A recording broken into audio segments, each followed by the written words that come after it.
first time we came here. Oh, Paimon remembers! Nahita's consciousness had been trapped by the doctor, but we followed the clues she left behind to help her. So much time has already passed since then, and it seems Sumeru's changing for the better now that Nahita's in charge, right? Paimon just hopes this peace will last a long time, and then Nahita won't have any more new problems to deal with. Yeah, guess you're right. We somehow always find ourselves right in the thick of it. Who knows what will happen next? Come to think of it, maybe it's all because of you. Maybe you're just a magnet for trouble. Huh? Me? Before Paimon ran into you, Paimon never ran into any trouble. At most, when she was super tired, Paimon got caught in some strange whirlpool and sucked out into sea. And even then, you fished Paimon out. Anyway, for Nahita's sake, maybe we should think about heading to our next destination for now. Ah, look who it is. Running into you in a place like this? I can see you two still love wandering around. Oh, it's Dia! Since when are we just wandering around? We're usually taking care of some serious business. But never mind that. What brings you here? I just finished a commission in the desert for a usual client of mine. Nothing too interesting. Just escorting a shipment of goods. I'm on my way to report back. That's when I saw you two all the way over there, chatting away. What were you two talking about anyway? Huh? You serious? Can't say I saw that coming. But you are travelers after all. I guess you'd never stay for too long in one place. Bumping into you like this will become a rarity. I'm starting to feel sad just thinking about it. Hey, how about I gather a few mercs to escort you two? What do you say? Thanks, but no need. Oh, Paimon had no clue you'd miss us so much. But don't worry, we'll come back to see everyone when we get a chance. Sounds good. All you need to do to get to Fontaine is cross this stretch of desert and navigate some waterways. Knowing you two, I'm sure it won't be anything you can't handle. So, when are you leaving? Oh, wait a sec. Paimon just remembered there are still a few dishes in Sumeru that Paimon hasn't tried yet. Now, where's that list Paimon made?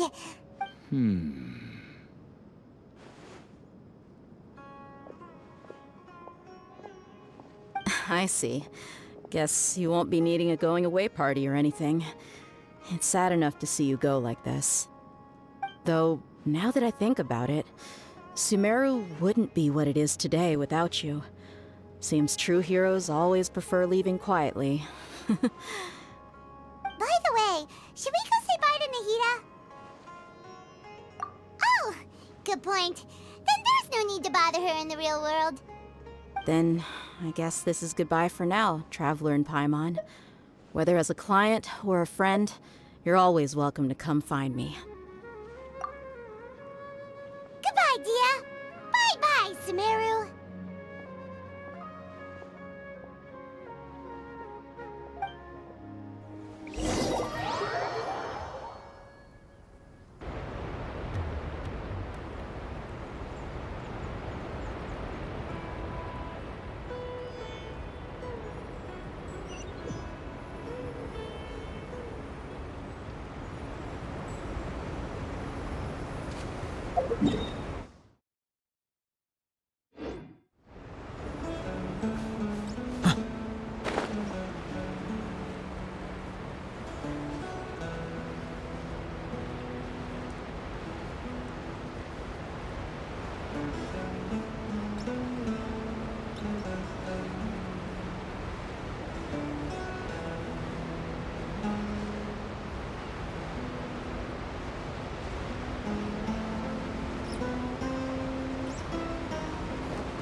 land and water, we finally made it! Oh, this must be Fontaine's port.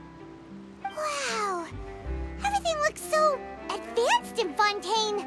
Paimon's heard that the industry here is extremely developed, and there are all kinds of unusual machines. Just seeing the sights as a tourist is nice, but maybe it would be better if we found something to do. What do you think? Good idea! Nahida gave us loads of useful information. Seeking out the Seven is probably still our best source for information at this point. Yeah, the more we can learn, the better. So, what do you think the Hydro Archon's like? Will we get along? Nahida said that she has a very unique personality, whatever that means. To learn about a nation's god, start with the nation's people. There seems to be some locals talking over there. Let's go see if we can join the party.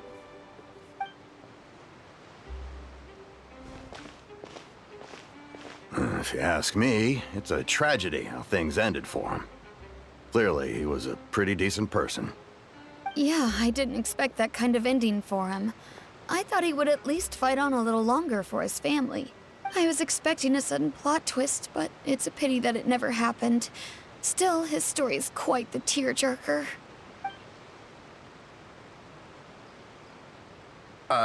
Excuse me. Can I help you two? I couldn't help but notice you standing here listening. Hi. We're travelers new to Fontaine, and we had something we wanted to ask, but you seem to be really busy talking about some kind of play, so we didn't want to interrupt.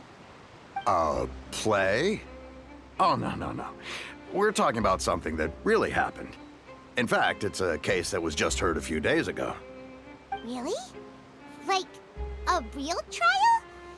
But the way you were talking about it and the words you used just now made it sound like some kind of story. Well, good tales are often based on true stories, aren't they? And what you see in reality may also be someone deliberately putting on an act while harboring ulterior motives. Whether something is true or not simply isn't that important. The main thing is whether the story being acted out on the stage is splendid enough. Oh, but it looks like you're not from around here. You probably don't know that the Fontaine Court of Justice is called the Opera Epiclese, or more commonly known as just the Opera House. But, shouldn't court cases be treated a little more seriously than that? Not to question Fontaine's way of doing things.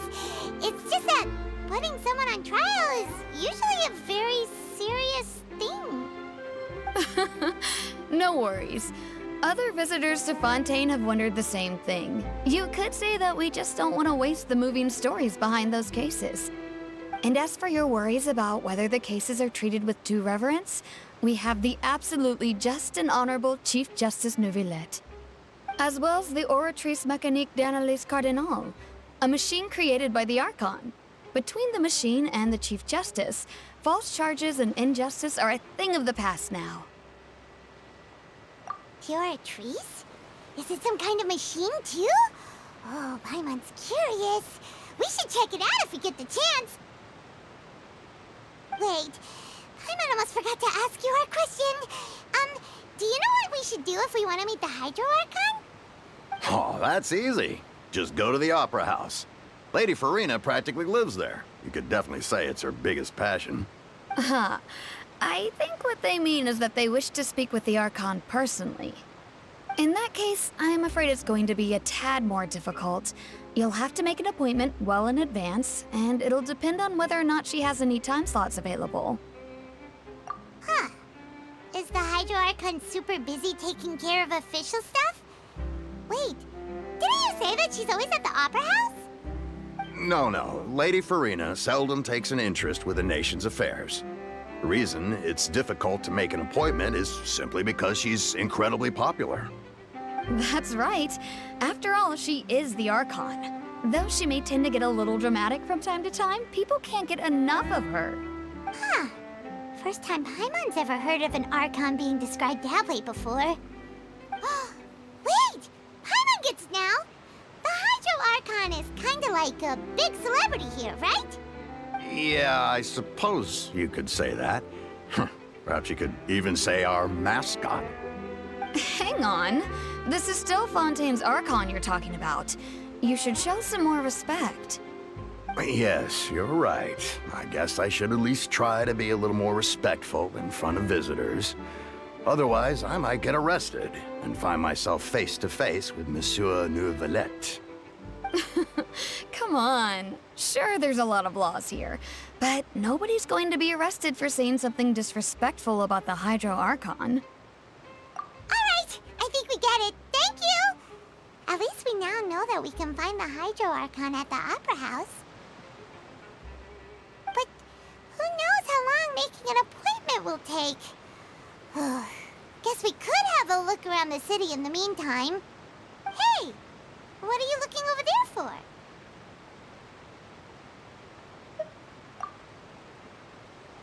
Huh. Maybe something's the matter. She isn't going to jump into the water, is she? Maybe we better go check on her.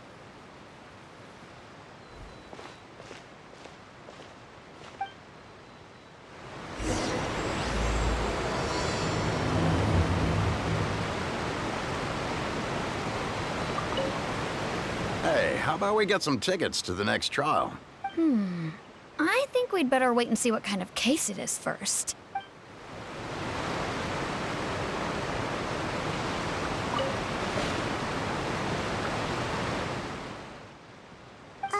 Hello there. Excuse me. Are you alright? Huh? I'm fine. Thanks. Oh, okay then. We just noticed that you seem to be worried about something. About many things, actually. But there's nothing I can do but just keep my troubles to myself. I was just reminiscing about a place my brother and I would play when we were kids. It was just atop that hill over there. See? You're pointing at the sea. Wait, are you saying that you and your brother lived in the water? No people call the waters around Fontaine a sea. It's actually just an inland lake that's filled with fresh water. And no, I can still see that hill clearly in my memories. Now, it's been completely submerged. He would skip and jump, tossing sand in the wind. The sun shone brightly, and the air was filled with the scent of the sea. But now, the water is gradually swallowing our memories. It won't be long before it swallows us. Sorry. Paimon doesn't really get what you mean. I don't believe we've had the pleasure of meeting. Are you Lynette's new friends? Oh, and you are? Thanks for looking after my sister. She often comes here to reminisce about our childhood, that's all. There's no need for any concern. Allow me to introduce myself. I'm Linny, and this is my sister Lynette. If I had to guess, I'd say you must be travelers from abroad. Nice to meet you. Paimon is Paimon, and this is the Traveler. We just arrived in Fontaine. We were just talking with your sister. Even though we didn't really get what she was saying. I see. It's unusual for Lynette to be so willing to talk with anyone. In fact, she seldom speaks at all. I'm usually the only one she ever talks to. Oh, really? Then you two are just like us. Paimon's always the one talking for some reason.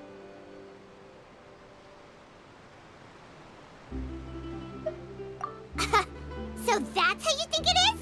I also think my brother can be too talkative at times. Seems you were right, Paimon. We are quite similar.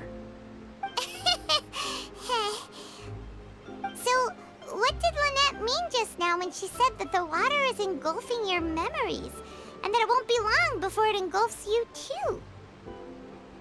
Oh, that. It's from a prophecy that's been circulating in Fontaine for some time now. Well, I suppose prophecy isn't exactly the right word, because that implies a certain amount of uncertainty. There's no doubt about what's happening in Fontaine now. Where to begin?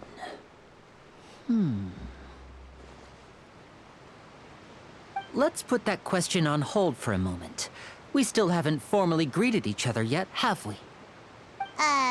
Did all the introductions earlier not count? Hello, traveler.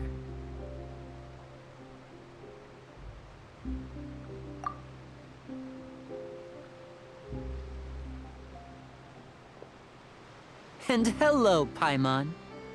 Hey! Why didn't Paimon get a handshake? You're not poking fun at Paimon, are you? Please, don't take offense.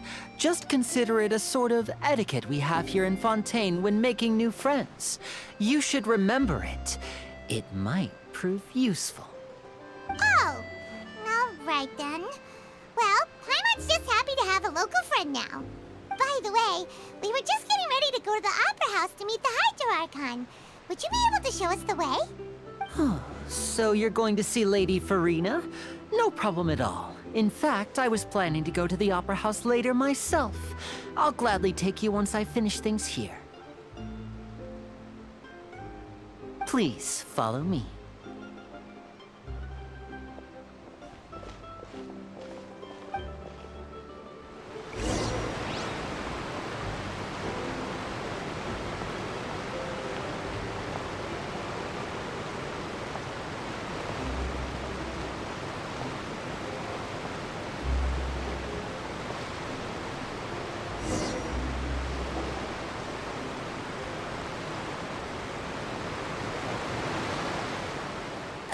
You said you were going to see Lady Farina?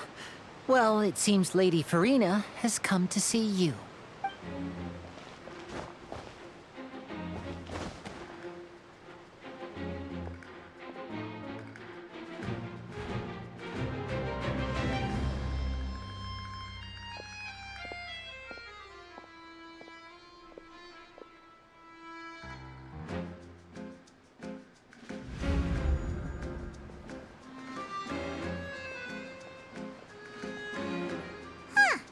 So, she's the Hydro Archon? But how did she know we were looking for her? My dear people, rich and poor, those with cup in hand and those with nothing at all, raise your glasses in celebration! If you don't have one, then just raise your hand in lieu.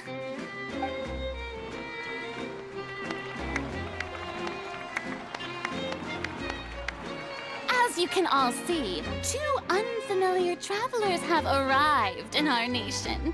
Come, let us make a toast in honor of this traveler and his companion who have journeyed here from distant lands.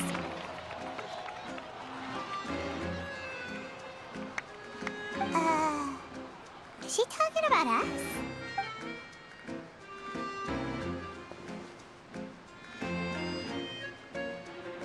I've long heard of the turmoil and chaos you left in your wake as you visited other nations.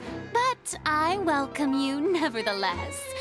No, I have come to receive you personally. Fear is for insignificant cowards. I am a god, and I will never entertain the notion of such meaningless wariness. You can be rest assured. I see clearly your sincerity. Of course, seeking an audience with me is the most sensible thing to do.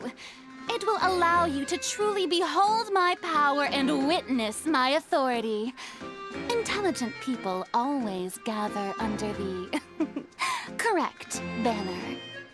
I, Focalor, hereby welcome you to the nation of Hydro and acknowledge the value and significance of your trip. Now, you may rejoice in this. Yeah, Paimon still can't believe it. Feels like we've only been here for a few minutes. But the Hydro Archon's entrance was, how should Paimon describe it? A little over the top? Miss Hydro Archon? How did you know we were coming? I see. As Outlanders, you inevitably lack even some of the most basic understanding. Don't forget that even the gods can be divided into the mediocre and the excellent. I suppose it's only natural for you to be awestruck by my abilities. You had best stop and consider. Do you really have the noble qualities and etiquette necessary to communicate with a god? All it takes is a flick of my finger for me to know everything about you. Whoa. Talk about sounding high and mighty. Oh? What's with these looks? Perhaps the welcoming ceremony still isn't enough? What else should I say then? Is she waiting for us to start talking? Wow, I didn't expect to see Lady Farina here. What a surprise! Wait, does this mean they're the legendary blonde traveler? How did I not notice before? Hey, what's all the commotion? Oh, is that Lady Farina? Is there some kind of drama going on? Of course. That's the blonde traveler. The one all those stories are about. Lady Farina came here to personally see him. Oh, I bet this is gonna be the duel of the century. Ooh, I've got to see this. I knew Lady Farina would never disappoint. Yes, but don't get too excited now. My dear believers and spectators alike tend to get quite rowdy, and despite the noise, I've come to tolerate all their ruckus. You may consider this my reward to all of you. I have determined that there will be an epic duel between myself and this traveler from another land, just as you were hoping to see. Now she wants to fight? Aren't we getting a little ahead of ourselves?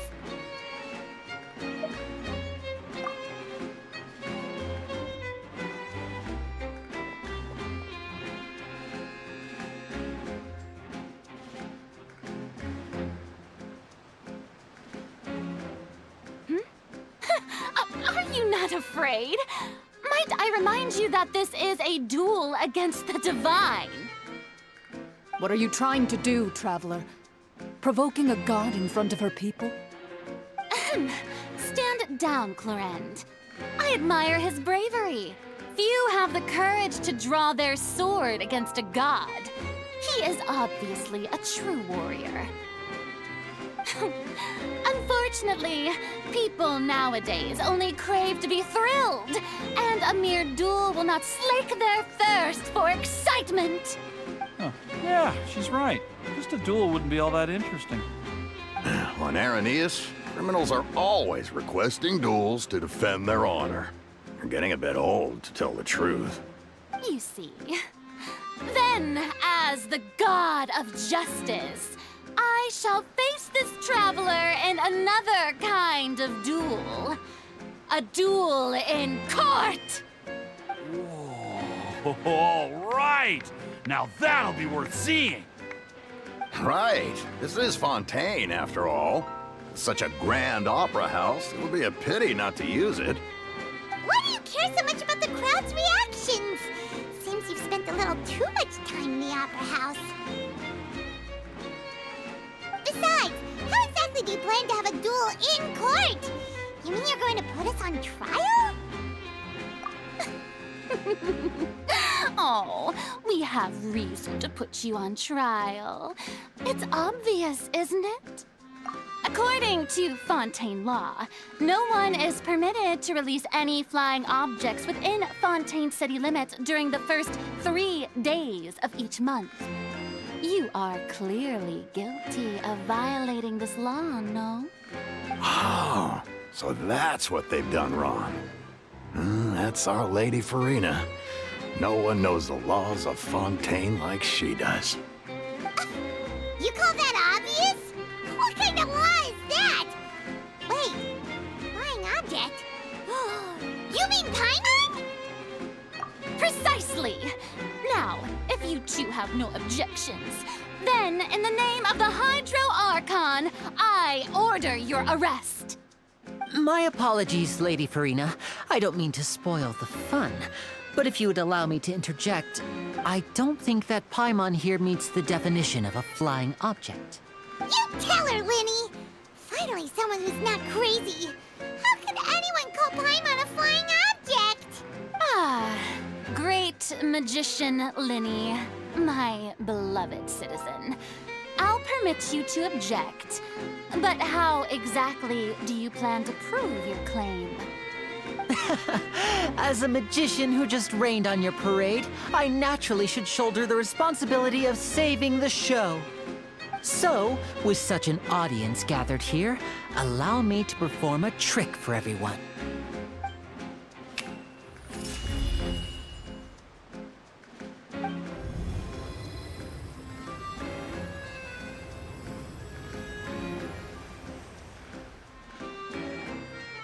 Ta-da! What's that on Paimon's back? Hey, when did Linny do that?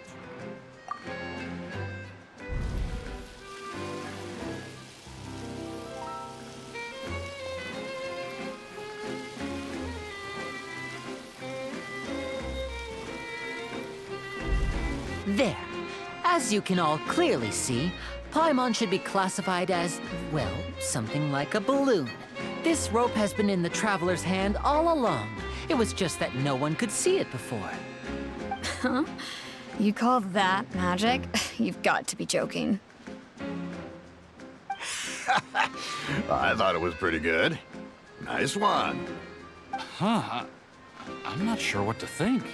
It seems Lady Farina's charges no longer hold water.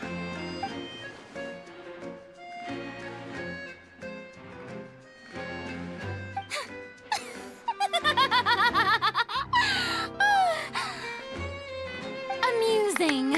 Very amusing, Linny. Just the sort of unexpected twist that I enjoy. With you here, today's performance can finally be called complete. Performance? You see all this as a performance? In which case, consider the matter of your trial resolved. The god of justice will not bring charges against an innocent person. But when there are valid grounds, I will not only judge travelers from abroad, but even the gods of other lands. I look forward to seeing your upcoming performance at the Opera House, Mr. Linny and Miss Lynette.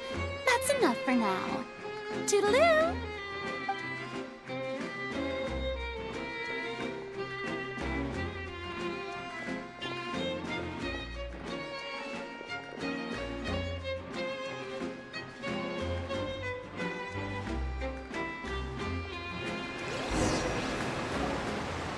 And just like that, she's gone. Well, that's the most unpredictable Archon Paimon's ever seen. He never even had a chance to ask her anything. But that's a problem for future Paimon. That whole scene just now was really... Don't mention it. I just happened to remember that there was such a law, so I did a little preparation, just in case. I didn't think it would actually come in handy. So, now do you see what kind of god Lady Farina is? She can be a bit confusing at times, but she is still amenable to reason. Anyway, Paimon had no idea you were a magician, Linny. It sounded like you'll be performing at the Opera House, right? I just know a few simple tricks I use to make a living. Lynette is my assistant. It will actually be my first time performing on the most prestigious stage in Fontaine, the Opera House. But isn't the Opera House where criminal trials are held in Fontaine? When there are no public trials being held, the Opera House hosts a variety of other performances. To the people of Fontaine, the line between a trial and a performance can be a little blurred.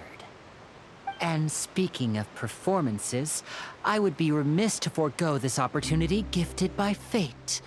Might I invite the two of you to see my performance? My brother's always excited to make new friends. Oh, sure. We don't really have anything to do now, and we wanted to go to the Opera House anyway. Splendid. In that case, why don't we go together? I'll show you the way. I just have something to take care of first. Oh, you really mean it? Then I'll take you up on your offer. This is a magical item known as a magic pocket. Perhaps you can help me distribute them to the people here. Huh? What are they going to use it for? About that... You asked me before about the prophecy, right?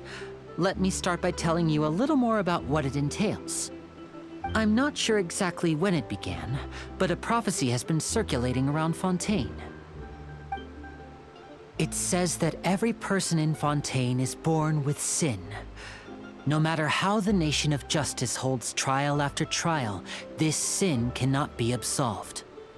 Until one day, the water levels in Fontaine will rise, and the sinful people will slowly be drowned. In the end, the people will all be dissolved into the waters, and only the Archon will remain, weeping on her throne. Only then will the sins of the people of Fontaine be washed away. That sounds pretty gloomy. Why are people in Fontaine born with sin? What is that supposed to mean? There are lots of guesses. Some say that the ancestors of Fontaine stole the power of the seas and stirred its wrath. Others say that the people of Fontaine never heeded the first Archon's warnings and offended Celestia. But here in Fontaine, evidence is what matters. There hasn't been concrete evidence for any of these claims, so they can only be regarded as conjecture.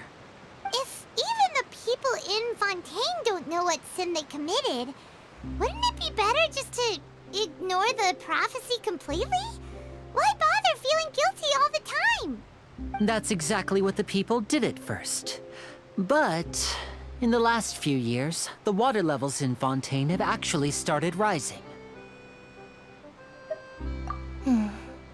Many places have already been completely submerged, and now lie beneath the sea.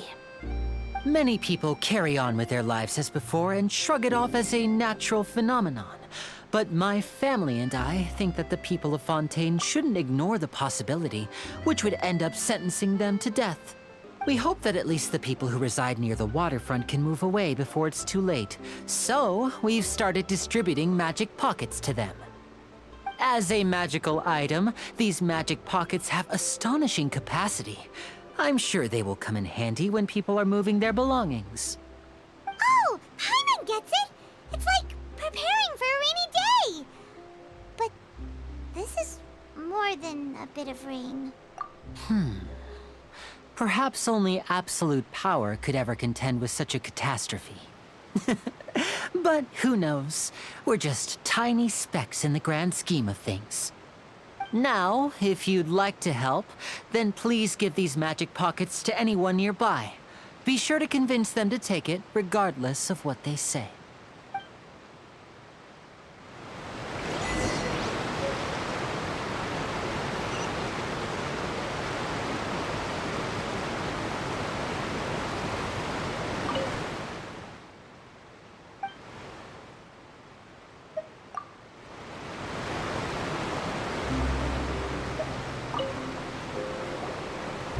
So you're the blonde traveler that everyone's been talking about. My apologies for not recognizing you earlier. Oh, a magic pocket? Seems you really thought of everything. I guess it's better to prepare for the worst and hope for the best. Thanks. Please, also thank the magician on my behalf when you get the chance.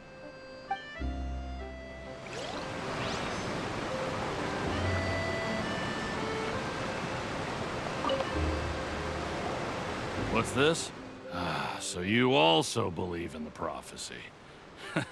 Keep it. I won't have any use for it. What? You mean you don't believe in the prophecy? No, I believe in the prophecy. But I also believe in another story.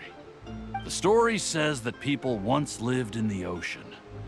They were one with the ocean and couldn't live apart from it. But as time wore on, people desired to live on land and developed blood vessels, encapsulating the sea within their bodies. Thus could people set foot on land. So, if you ask me, when the water rises and takes us all, it'll be like we're going home. We hadn't heard that one before. But people can't live underwater. They'll die. You should probably still take it. All right, I'll take it. I guess I just feel that being dissolved into the water doesn't necessarily mean death.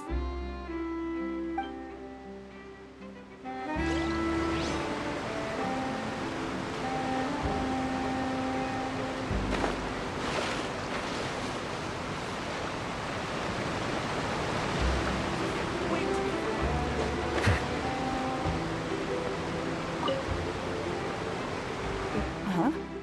I don't want that thing. Way I see it, if the prophecy's true, it's still gonna be a long time before the water can cover everything. Life is all about living in the moment. What use is there in worrying about the future all the time? We'll cross that bridge when we get to it. You should still take it. You never know when it'll come in handy. Oh, all right, fine. Thanks.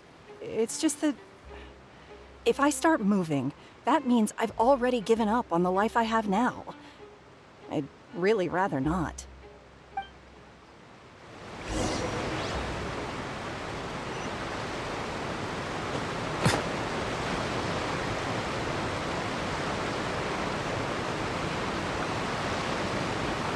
Oh? You already handed out all of the magic pockets? That was fast. So, what did people have to say? I bet you heard some, interesting opinions. Yes, but that will change once disaster strikes. I know they'll change their minds, so it's only right to help them prepare. Is there anything else you need to do before we leave? Yes, one last thing. I have the magic pockets made by a workshop in the court of Fontaine. Since we're out and about, I was thinking about bringing him some more materials. So, you want to collect materials? Just tell us what the materials look like and we'll help. Many hands make light work. Oh, that would be much appreciated. We'll need some romaritime flowers. I remember seeing them near the waterfront on the east side of the harbor.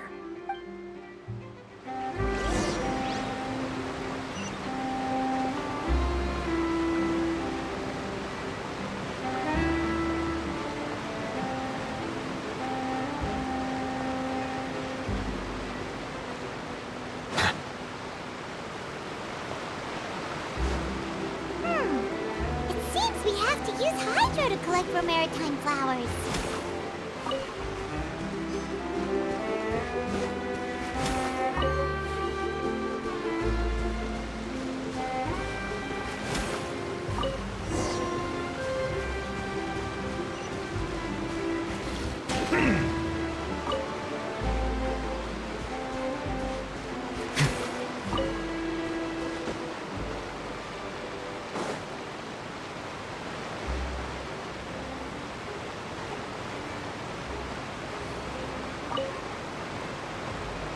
You made quick work of that. I can tell you're an experienced traveler.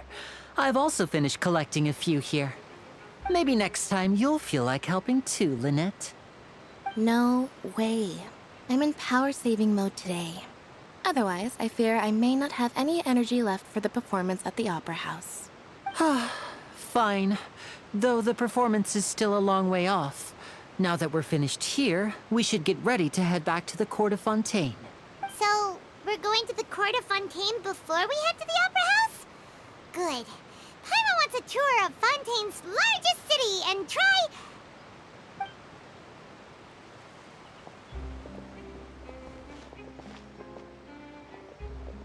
Wait, shh. Have you noticed that person over there? The young girl. Huh? What's wrong with her? Paimon didn't notice anything. She's obviously a thief. Magicians and thieves practice similar methods.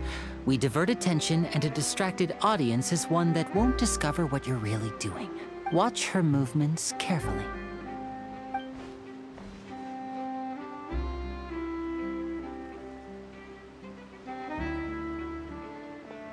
Oh, he's right! Shh, keep your voice down. We need to think of a way to catch her, but it seems she's very alert. Perhaps we should split up. You two can ride the lift over there and wait up top. I bet that'll be her escape route if she tries to run. All right, let's go.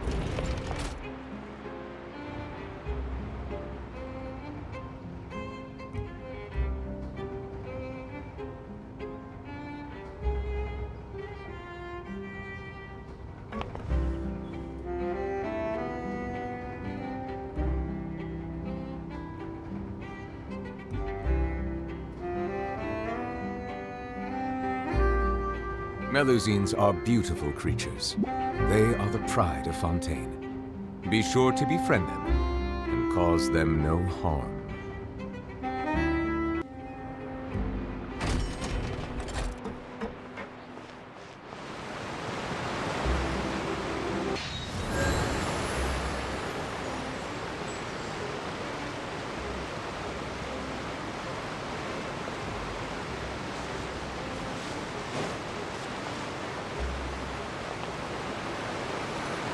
This is the spot where Linny wanted us to wait. Oh, look! Isn't that her?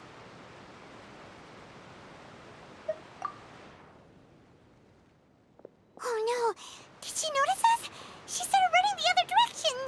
What should we do? Should we chase her?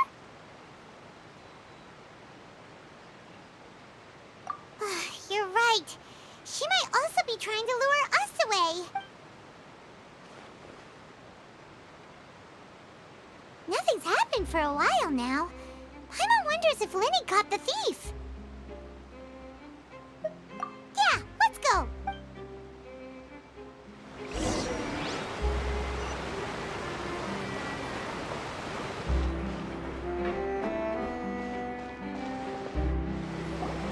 Are you sure that's all she took? You should check to make sure you're not missing anything else. No, that was all. Oh, I can't thank you enough. I didn't notice a thing earlier. Anyway, I should be going now. Thanks again. Oh, were you returning what the thief had stolen? That's right. Pity I wasn't able to catch her. She distracted me by dropping the thing she stole on the ground. By the time I looked back, she was already gone. I saw the general direction she went, but Linny twisted his ankle, and I needed to make sure he was okay. Oh, did you get hurt, Linny? I'll be all right. It's just a twisted ankle, that's all. In fact, it's feeling better already. If you want to play at being a hero, at least try not to get hurt doing it. Imagine what would happen if you managed to derail our performance as a result. You're right, you're right. Sorry, Lynette. I have to admit that the thief was even more skilled than I had anticipated. But at least we were able to get the stolen items back, so it wasn't a complete failure. What a slippery little thief. Guess things turned out all right in the end, though. Linny's initiative paid off. All right, let's put this little detour behind us. We should go to the court of Fontaine now.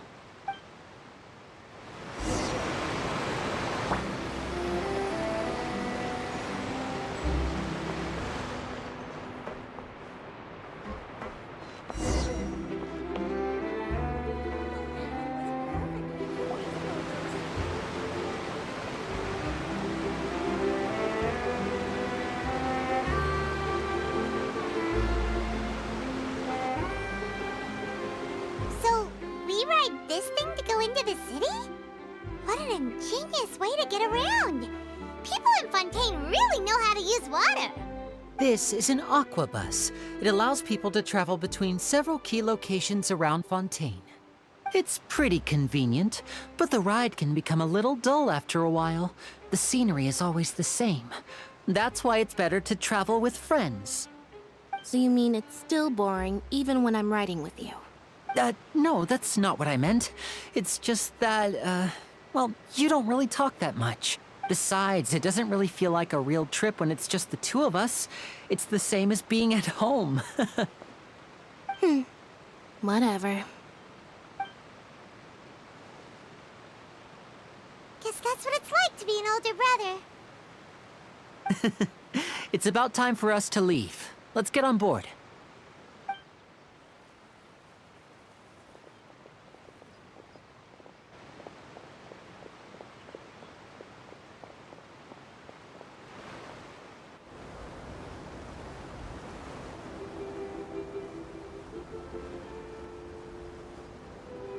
Huh? What? Traveler! Paimon! Charlotte! Oh, I never guessed I'd bump into you while riding the Aquabus. In the story of my life, this is big news. What are you doing in Fontaine? I didn't hear anything about you paying us a visit. Yeah, it's quite the coincidence. But as travelers, we're always on the move. It's not surprising that nobody knew we were coming. Though we still have no idea how the Hydro Archon knew about us. Oh, let Paimon introduce you to our new friends! Oh, no need for introductions, Paimon. I would recognize the great magician Linny and his assistant Lynette anywhere. I wouldn't be much of a reporter if I didn't know who they were. It's a pleasure to meet you. I'm Charlotte, a reporter for the Steambird. Nice to meet you. From the Steambird, huh? We've often relied on your paper to promote our performances. It's an honor to meet you. Now that everyone knows each other, Fontaine suddenly doesn't feel like such an unfamiliar place. So, what have you been up to lately, Charlotte? Any big news? Not too much. When there isn't any breaking news, I mainly cover the trials at the Opera House. You can still manage to keep readers' attention as long as you tell things from a clever enough angle, even if it's the same old topics. Well, a series of cases, actually. You mean the serial disappearances of young women case? That's right! These stories are the talk of the town right now, and it's probably the most mysterious case we've ever seen. If I'm the first with a draft ready to publish when the case is finally cracked, and it's the headline story in the Steambird, oh, when that happens, I bet all the other reporters will shed tears of envy. I've already gathered all kinds of materials. I just can't wait for the truth to be revealed. So, what is the serial disappearances of young women case? You mean the culprit hasn't been found? That's right. The first missing girl case happened almost 20 years ago. And ever since, after a period of time, another girl disappears. What the cases have in common is that the girls are all of a similar age, and that they've all vanished without a trace. But the scariest part is that to this day, none of the girls have ever been found. Many suspects have been arrested over the years in connection with this case, but shortly after each arrest, another disappearance would always happen.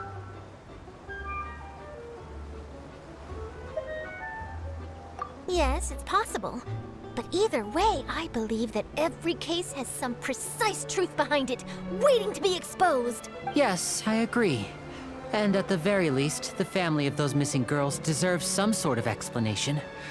I just imagined for a second what I would do if Lynette were to suddenly disappear. I'd pay any price to get her back, and then find a way to track down the culprit. Please don't imagine that, Linny.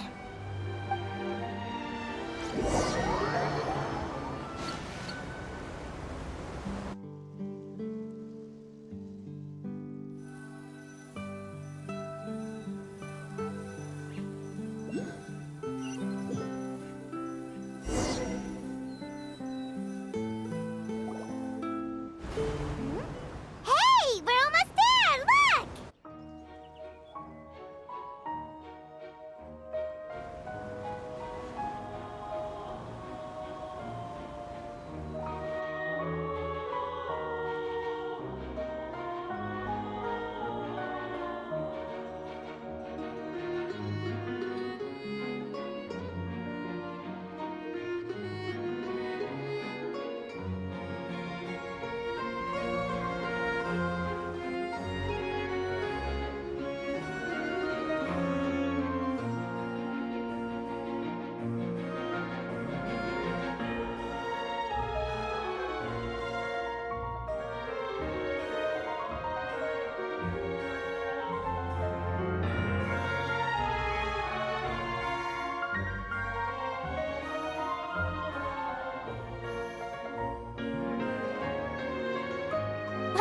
I really enjoyed chatting with you.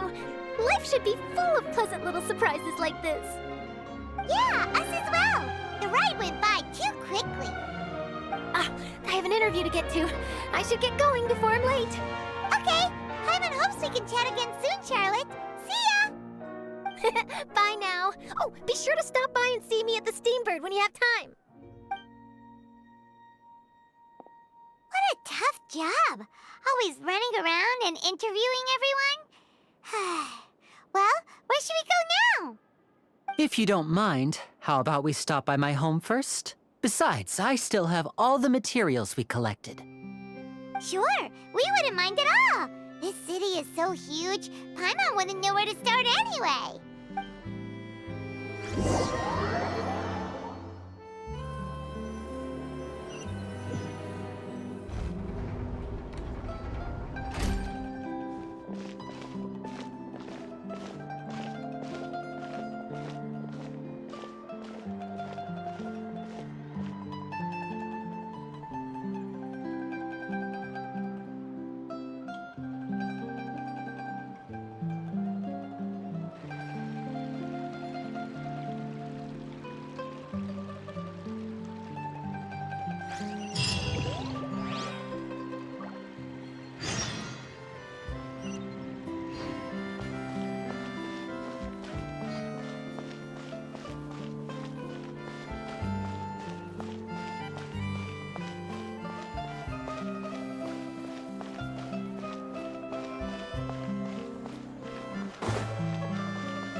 Take a guess.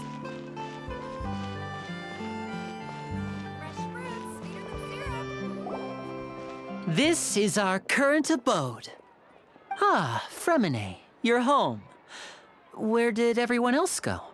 I have some new friends that I would like to introduce. Oh, they all just went out a moment ago. I see. Everyone is getting busier now that Father will be returning soon. I suppose that can't be helped.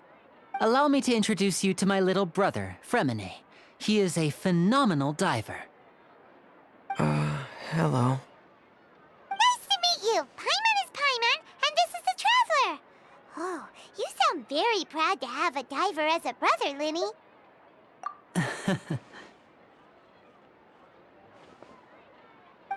Linny, could you come here for a moment? What is it, Fremine? Do you have something to tell me?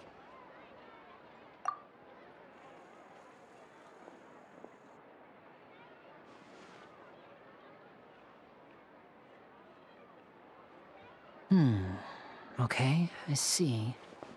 Is everything all right? Oh, it's nothing. We were just discussing a little housework. Sorry for the interruption. Oh, before I forget, the Traveler and I collected more materials to make magic pockets. Were you able to get any, Fremine? Yes, I went diving and gathered lots of materials. I was about to give them to you. That's our Fremine, always quick with the underwater work. All right, I'll take these to the workshop.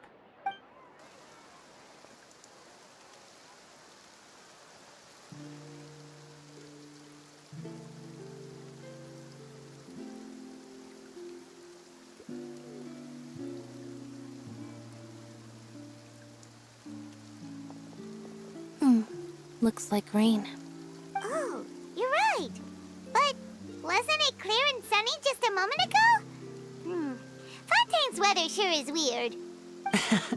I'm afraid that's just how it is here. It often rains on days where there are trials being held in the Opera House, but don't worry, it'll clear up soon enough. What's wrong, Fremine? There's a legend about the rain that I tend to believe. It's said that a dragon of water once resided in Fontaine. Though we don't know where the dragon went, every time it weeps, the skies will cloud up and pour out rain.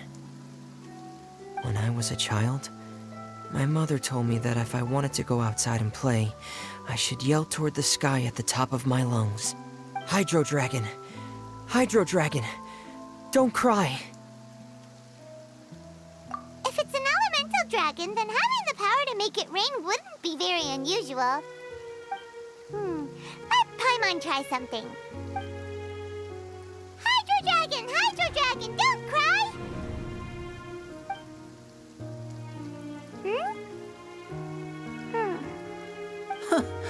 doesn't seem to be of any use. It is just a legend after all. You know, you might be a more popular magician if you understood the concept of romanticism. Or could at least play along. Sorry. It might be because we've never met the Hydro Dragon. Perhaps it can't be comforted by the words of strangers.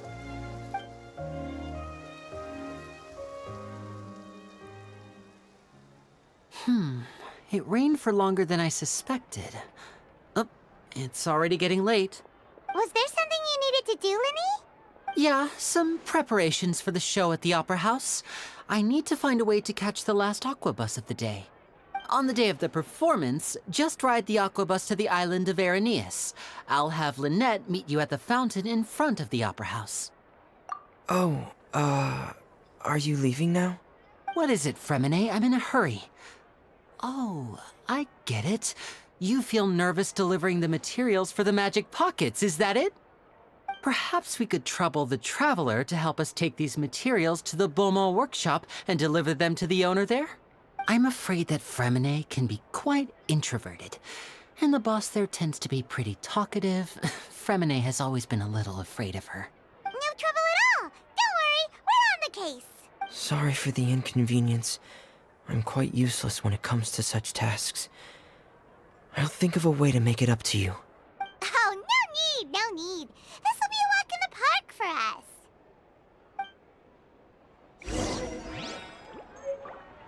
us. Thanks again, you two. I really can't deal with that lady.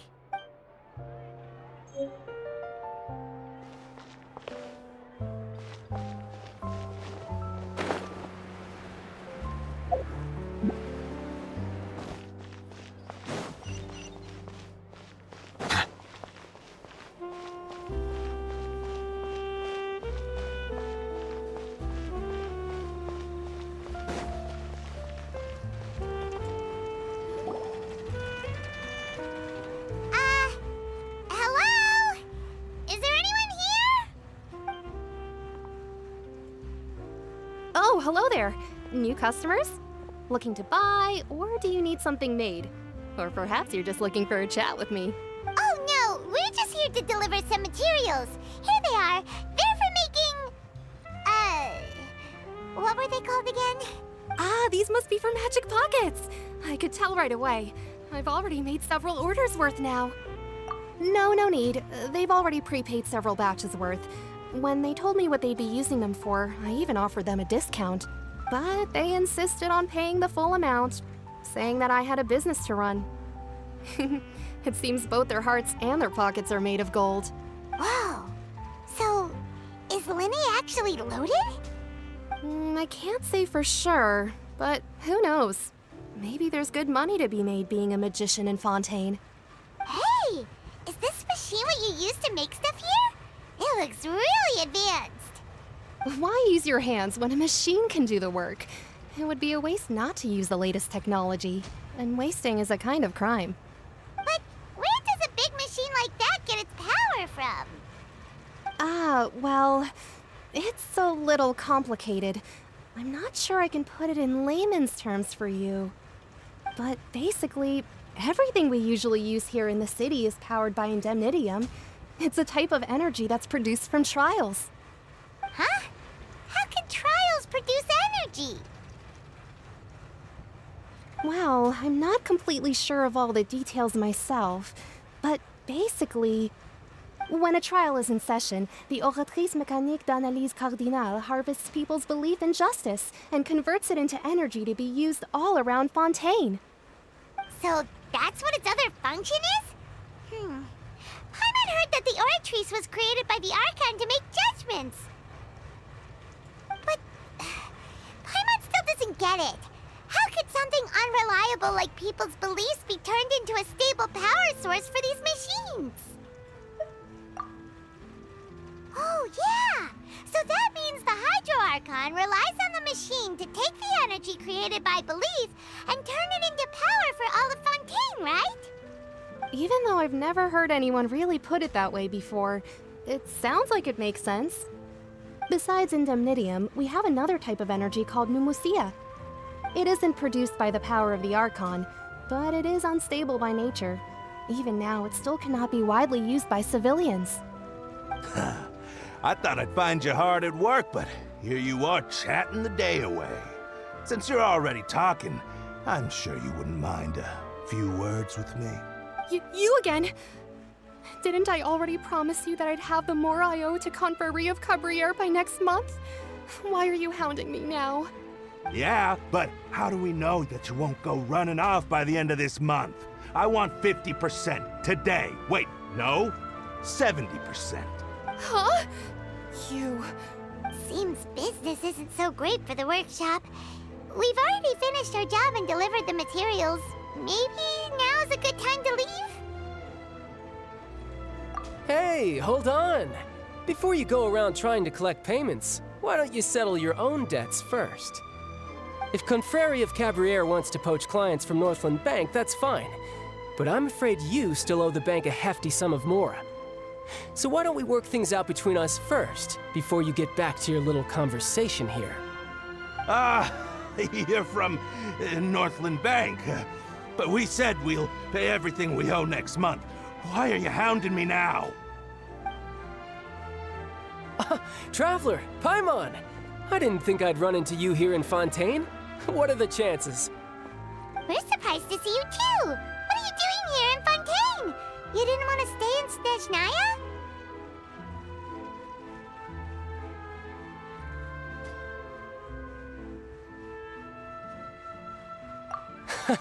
Long story short, I've already been in Fontaine for some time now, and honestly, things have been pretty boring.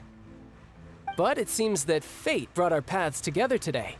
Not only will I have some good friends here now, but ones who always seem to find trouble. Either way you look at it, it seems things are going to get a lot more interesting now. Pretty sure we'd want to avoid anything that you'd find interesting. Besides, our trip here has gone pretty well so far. Right, Traveler?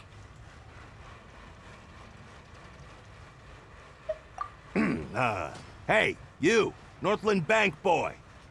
Aren't you forgetting something? Don't interrupt. It's not often I run into the Traveler like this. Why don't you wait for me over there for a while? You kidding? Aren't you the one looking for us? You really expect us to sit and twiddle our thumbs while you catch up with your friends?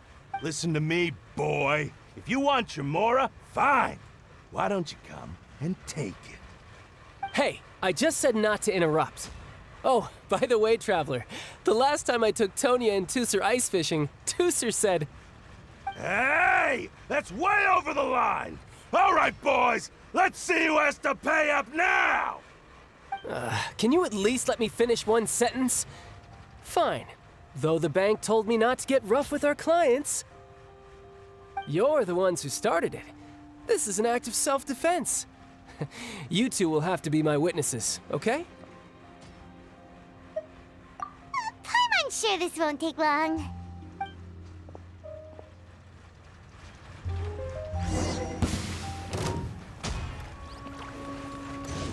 Brace yourself! This is gonna hurt!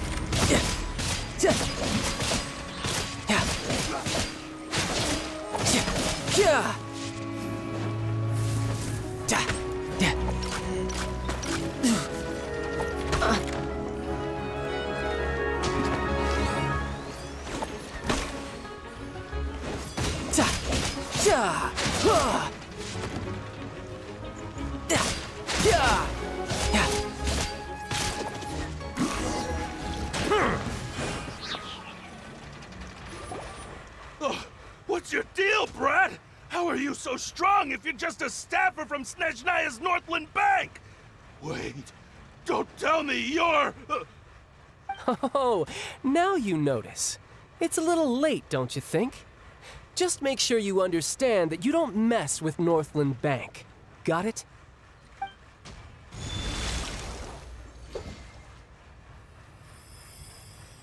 Huh? Now's my chance!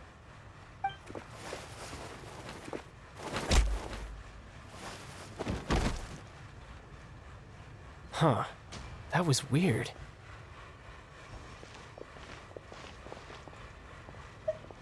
I'm not sure. It's as if I suddenly lost control of my hydro powers when I needed them. Maybe there's something wrong with my vision? Strange. How could that happen? First time Paimon's ever heard of someone losing control of their vision. Never mind. It doesn't matter. If I want to stay sharp, I shouldn't be relying too much on my vision anyway. Besides, I always have my delusion in case I need it. So what are you doing in Fontaine, child? I don't see it's work for Northland Bank. Well, I guess it's because I've been in a bad mood lately. Huh? What kind of reason is that? Wait, since when do you feel down about anything? I don't know. Maybe I still have a lot to learn about myself. But recently, there seems to be some sort of restless power stirring inside of me. And I don't know why, but every now and then I feel like I'm in a terrible mood. Maybe you losing control of your vision just now is connected with that power you're feeling inside. That is a possibility. I can't remember if I ever mentioned it before, but when I was 14, I fell into some unknown abyss. It was during that time I learned nearly all of my abilities. The one who took me under her wing and taught me was named Skirk. She was always quiet and very mysterious. Nobody knew where she came from or what she had been through, and she was always very strict when teaching me combat techniques. One time, I asked her why she was willing to take me on as an apprentice. From what I could make of her answer, it was because I had awakened it, and traces of it remained on me. She said that all my combat training would be useful in the future. But what is it? What did you awaken? She never explained that, but my guess is that it's related to a dream I saw when I had just fallen into that abyss. In my dream, I was in the deepest depths of the sea, and the boundless seabed was all around me. But in front of me appeared a whale that was so massive, I felt like I couldn't breathe. A whale? Oh, that sounds familiar! When we fought against you before, you summoned a huge whale that seemed to leap at us. Is that the one? That's just an abstract form of a whale that I create using my elemental powers. It takes that shape because the scene I dreamt of the whale has always been stuck in my mind. I'll never forget it. So you used the whale as inspiration for one of your moves? Huh. Seems a little twisted to Paimon. So why don't you just go ask your master? Maybe she knows the answer. You make it sound so easy. Ever since the incident I experienced there, I've never stopped searching for Master Skirk and that unknown abyss. But it's been years now, and I've still found nothing. There isn't even a trace of the place where I remember falling into the abyss. Oh, it sounds like some kind of ghost story. Yeah, I'm out of leads at this point, but there's nothing more I can do. It seems that strange encounters in this world tend to be elusive like that. Oh, seems the time really flies when I'm talking with you. I just remembered I have somewhere else I need to be, so I should get going. What? More work for the Northland Bank? No, it's more of a personal appointment. Lately, I've been sparring with some of Fontaine's official champion duelists whenever I'm feeling bored. Official champion duelists? You mean it's their job to duel? Yep, in Fontaine, before a criminal goes to court, they're given one chance to defend their honor by requesting a duel with an official champion duelist. The champion duelists are all-powerful fighters selected from among the nation's best. And the duel itself is a no-holds-barred fight with no specified stopping point. So engaging in such a duel is regarded as a symbol of defending your honor. If a criminal manages to win the duel, they'll be acquitted. But if they lose, they'll have no choice but to stand trial. And the worst-case scenario is that you're simply killed in the duel. Though it's rumored that Fontaine has a death penalty, from what I can tell, no one has ever been officially sentenced to death. So really, the only people who opt to duel are those who have suffered a grave injustice in being accused, or those who greatly value their honor. Otherwise, why gamble with your life? So, do many people actually get out of their trials by winning the duel? Apparently, it's exceedingly rare for anyone to actually win. Fontaine probably enacted this system as a way to show that the nation respects the honor of its citizens. Besides, none of the champion duelists are to be trifled with, which is exactly why I was itching to face them as soon as I got to Fontaine. Apparently, the one I'm meeting today, Clorinde, is the strongest of the champion duelists. I had been asking her for some time before she finally agreed to face me today. Well, that's child for ya. Paimon feels like we heard that name somewhere before. Clorinde. Huh. Oh, before I forget, I want you to have this. Huh? Your vision? You're seriously just giving it away? I'm just worried that it could become uncontrollable again. I'd be pretty upset if it got in the way of my duel, so I think I'll be better off without it for now. Besides, I just need you to hold on to it for a short while. I'll come retrieve it when I have some time later. Paimon knows what you're up to. You just want an excuse to come talk to us again, don't you? Whatever gave you that idea? I'll be in touch later.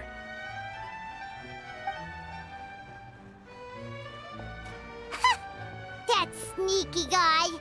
He said he's been feeling down lately, but he seemed the same as ever to Paimon. Well, since we don't have much to do for now, we might as well walk around and see the city before Lenny's performance.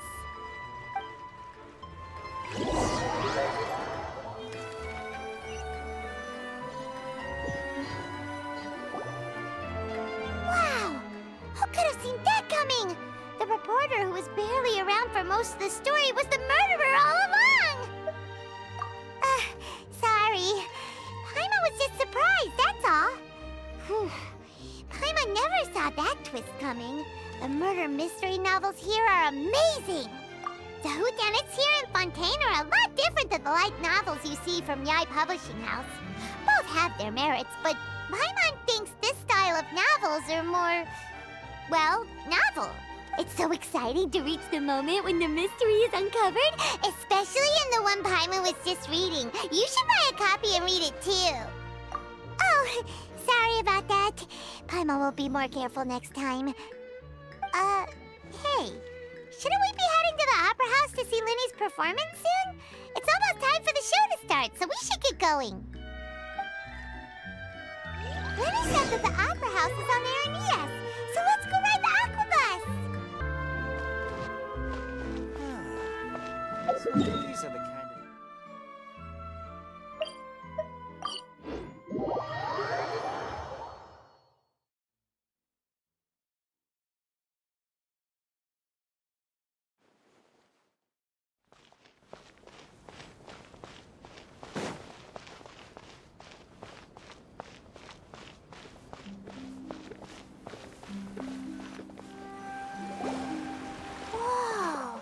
Now this is fancy! The Opera Epiclese. What a place to hold a performance! No wonder Lenny and Lynette were looking forward to it. Huh. Looks like there's a lot of people standing around the fountain up ahead. Oh, Archon, please bless us with a bright and healthy child. We pray. I don't know why you always feel the need to ask so much. I'll be happy as long as our child is healthy and lives a peaceful life. I guess if they're our kid, then there's no doubt they'll turn out smart. Maybe this is one of the customs in Fontaine. There sure are a lot of couples here. Vache. What's wrong? Vache.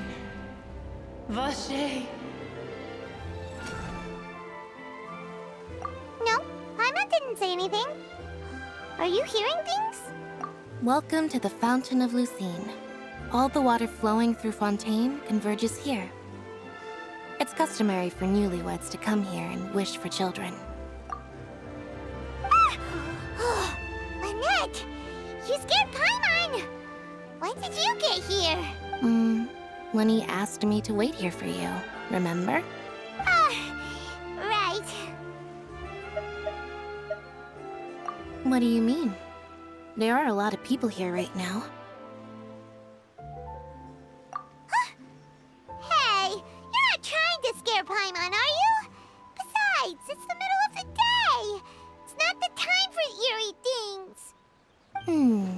see. I might be able to tell you something that could help explain the voice you heard. In fact, you might not be imagining things at all. I suspect that what you heard is a result of your hypersensitivity to the hydro element. Others in my family have had similar experiences. It's because of his sensitivity to the hydro element? But what would hearing a voice have to do with elemental power? When do you cry, Paimon? Wait, what? What does that have to do with anything? Just answer me. When do you cry?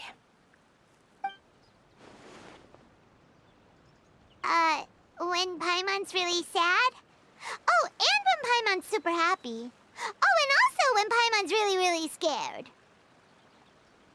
Then you should understand that tears contain your most intense emotions. Like I just mentioned, the Fountain of Lucine is where all the flowing water in Fontaine converges.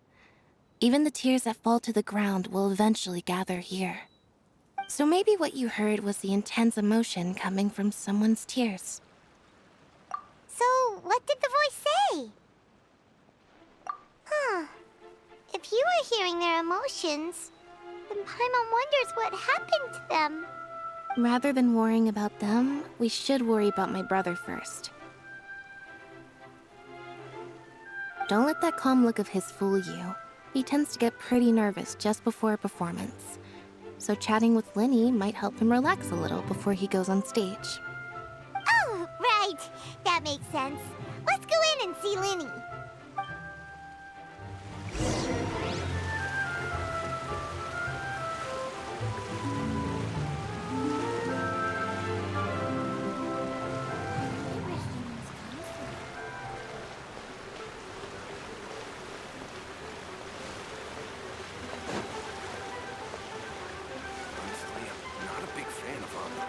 No two cases.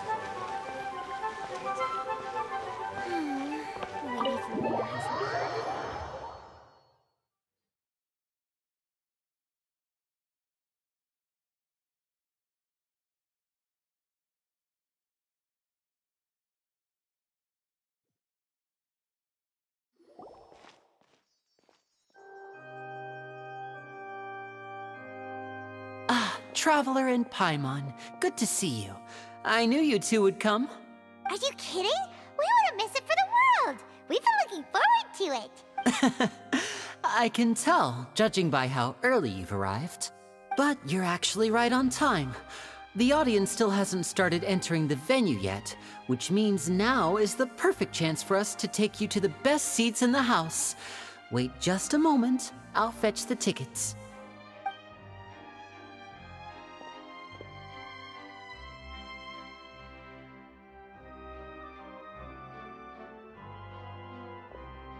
The Opera House has assigned seating, so you always have to make reservations. I've already reserved your seats, and here are your tickets.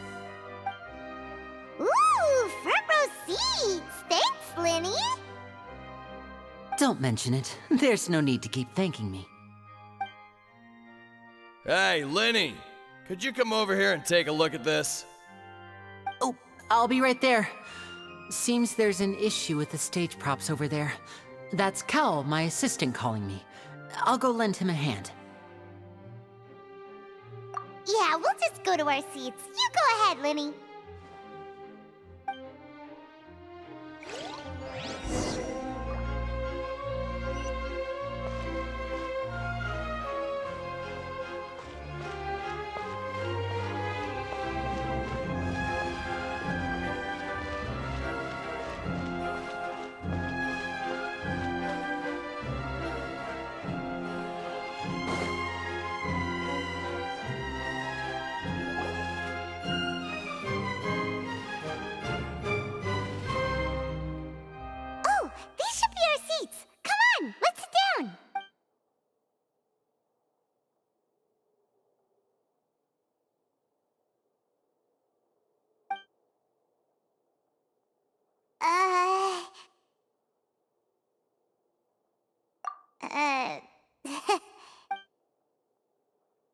Hey, Traveler.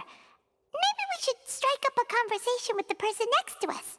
So since we're sitting together and the rest of the place is practically empty still, it's kinda awkward if we don't say anything. Oh, you little... Of course you put this on Paimon! Excuse me, I did not realize you felt awkward. I am terribly sorry. I would be perfectly happy to chat with you if that is what you would like. Oh, so you heard all of that, did ya? Boy, you sure have good ears. Paimon thought she was keeping her voice down. Wait, that's not it. Paimon's... Sorry. Paimon's the one who was being rude, talking under her breath like that. So, let's talk, but, what should we talk about? Oh, Paimon's got it. You're also here early and sitting in the front. Are you a friend of Linny's too? A friend, you say? Well, if Mr. Linney would like to be my friend, I would be more than happy to reciprocate. Oh, so you're not friends with Linny then? Oh, this is getting more awkward by the second. Paimon nearly forgot to make her introduction. Nice to meet you. Paimon is Paimon, and this is the Traveler. We just arrived in Fontaine. It is an honor to meet you two. I have heard of your deeds across Tevat. And as required by proper etiquette, I will also introduce myself. I am... Oh, Monsieur Nervillet. What an honor it is to have you here to see my show. Ah, Mr. Linney. I should say it is in fact an honor for me to see your performance in person. Wait, Nervillet? Could he be... I saw you all chatting just now, but it seems you still don't know who Monsieur Nervillet is. Allow me to introduce you to Fontaine's Chief Justice. That seat is always reserved for him. It wouldn't be too much to say that he's the symbol of justice and honesty here in Fontaine. Whoa! Sorry for being so rude just now. Paimon had no idea you were such an important person. No offense taken. Being Chief Justice is merely what I do for work. Nearly every person has their usual reserved seat, so I'm not so special, really. And by the way, I should probably let you know, even though I would prefer not to, there's someone sitting up there in the VIP seats that has been striking a pose for quite a while now. I believe she is trying to give you a most elegant and impressive first impression. So I think you should take notice of her sooner rather than later, otherwise she may become flustered.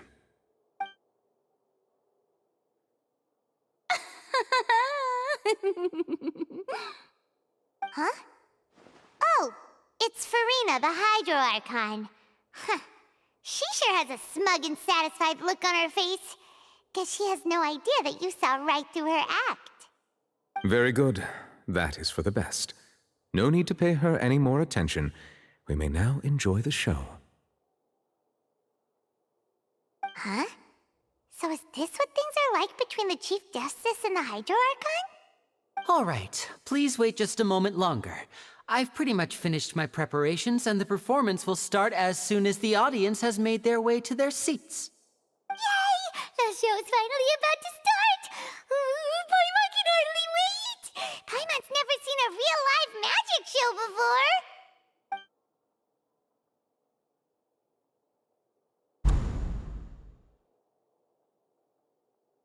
Oh! They're dimming the lights! The show must be starting!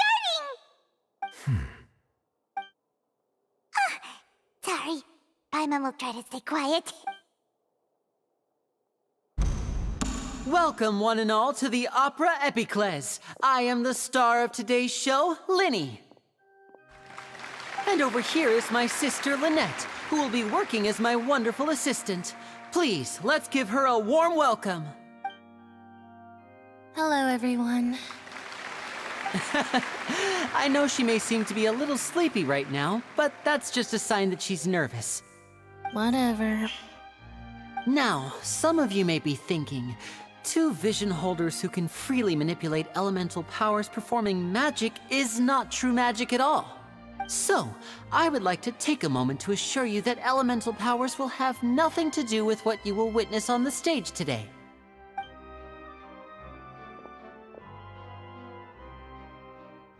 Both Lynette and myself have removed our visions for the show. That way, even the gods won't be able to help us. Oh, good point. That's what makes the show real magic. Now, without further ado, let the show begin. Lynette will now exit the stage to make some preparations. I know you might miss her, but don't worry. She'll be coming right back on stage momentarily. Perhaps in an unexpected way. I'm sure she'll be stealing the spotlight soon enough. Oh, and before I forget, there's one more thing I should say. You never know what can happen in the blink of an eye. A magician's greatest skill is making things disappear or appear. The possibilities are endless.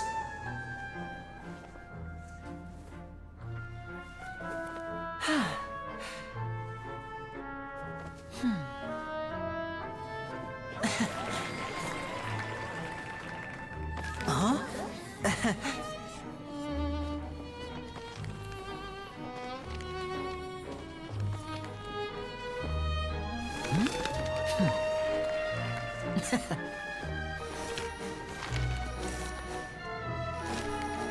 But this isn't what you came for. These little tricks, you've seen them all before.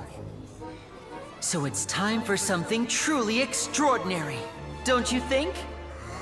This one's a little tricky.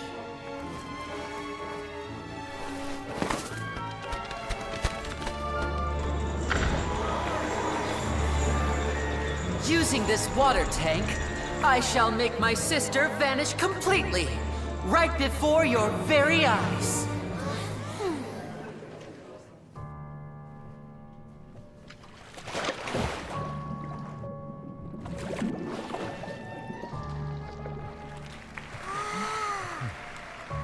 It's actually quite simple. She'll just turn into air bubbles and float right out of the top.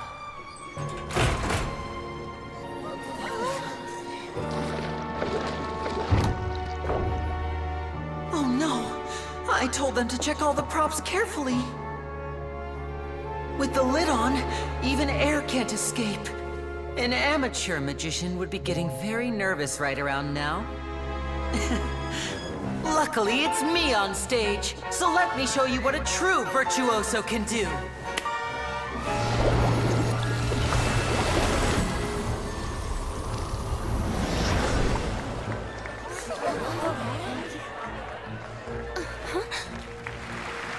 Lynette, are you still there? Don't go too far. We don't want to use up all our magic. Hi, I'm back. Uh-huh.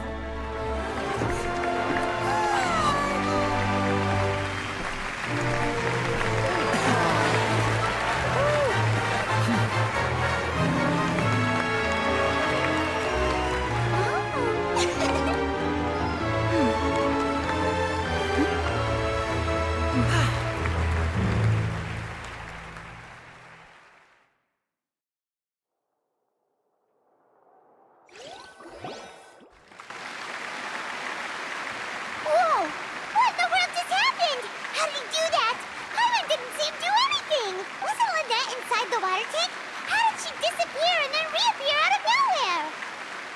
If we could see easily through his tricks, then that would mean that his skills are still lacking. To appreciate magic, you should focus on the show happening on stage, rather than getting caught up in trying to see that which has been intentionally hidden. Guess you're right. Paimon couldn't believe her eyes when Lynette reappeared. Amazing! Thank you everyone. I'm glad you enjoyed that performance. But our magical journey has only just begun. I've prepared even more astonishing surprises for everyone here. The magic of transformation and disappearance can go far beyond what you've just seen.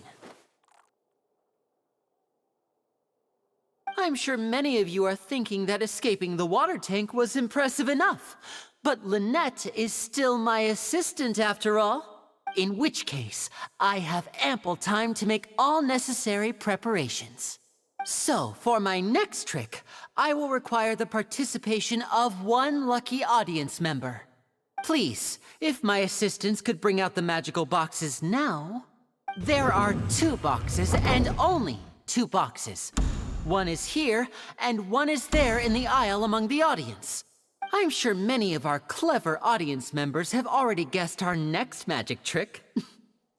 A swap! Our lucky audience member and I will each enter a magic box. After 1 minute, we will each emerge from the opposite box. Now please, everyone pay very close attention to the box you see here. Don't give me any chance to make a move. Wow! How's he gonna do this? Hey, do you think this is all magic tricks, or does Lenny have actual superpowers? The lucky audience member will be generated by this random number selector. It selects numbers entirely at random. Even I don't know who will be chosen to participate. Now then, let's begin.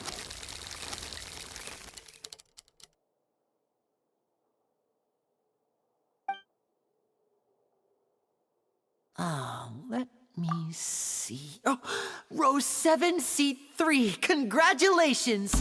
You now have the chance to experience magic firsthand for an entire minute. Please, come forward. My assistant will take you beside the magic box. I'm sorry, it might be a little cramped inside, but no need to feel nervous. We've carefully arranged everything for you to be as comfortable as possible. You don't need to do anything, but no matter what strange things may happen, don't come out of the box. If the magic is interrupted, who knows where you might end up? You might even find yourself in the Fortress of Meropide. Oh, okay. All right. Before I enter the magic box, there is one more thing I need to ask the audience to do. Could you all give me a countdown? Like this. 60, 59, 58. Just keep counting down. You can go a little faster or slower if you like.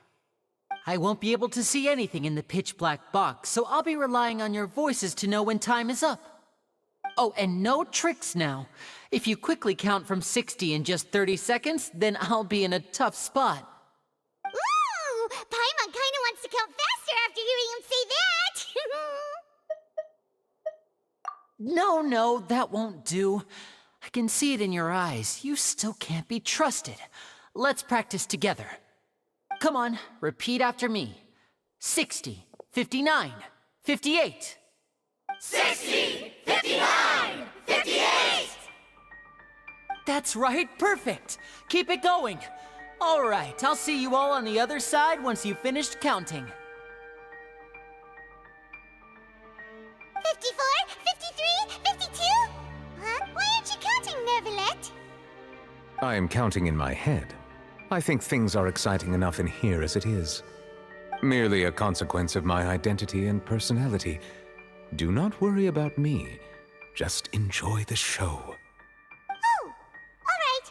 You look so serious that Paimon thought you might be feeling uncomfortable or something. 40, 39, 38! Mr. Linney, are you all right in there? Is everything ready? Yes, I'm fine.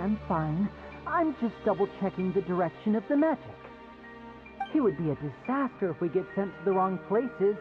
For example, mid-air right above the audience. Even though he's saying that, Lenny doesn't seem nervous at all.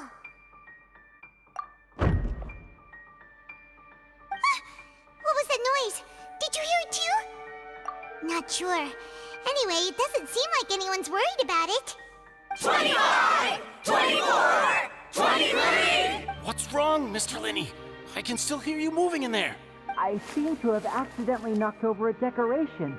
I'm trying to fix it, but it's pitch black in here. I can't tell left from right. Never mind the decorations. There's no time for that. The show is what's important. No, that's unacceptable. I want my show to be perfect. Don't worry, we still have 20 seconds. Hear them counting? 19, 18, 17!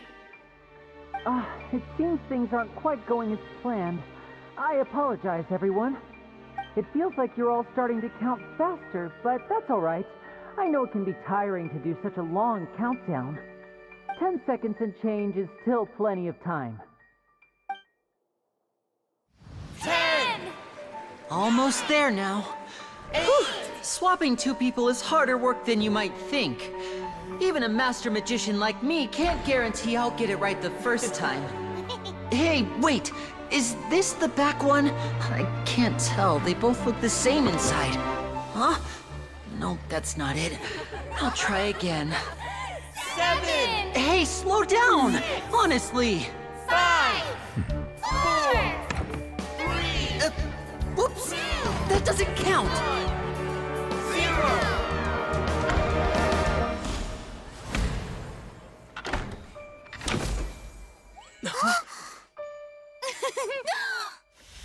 Ta-da!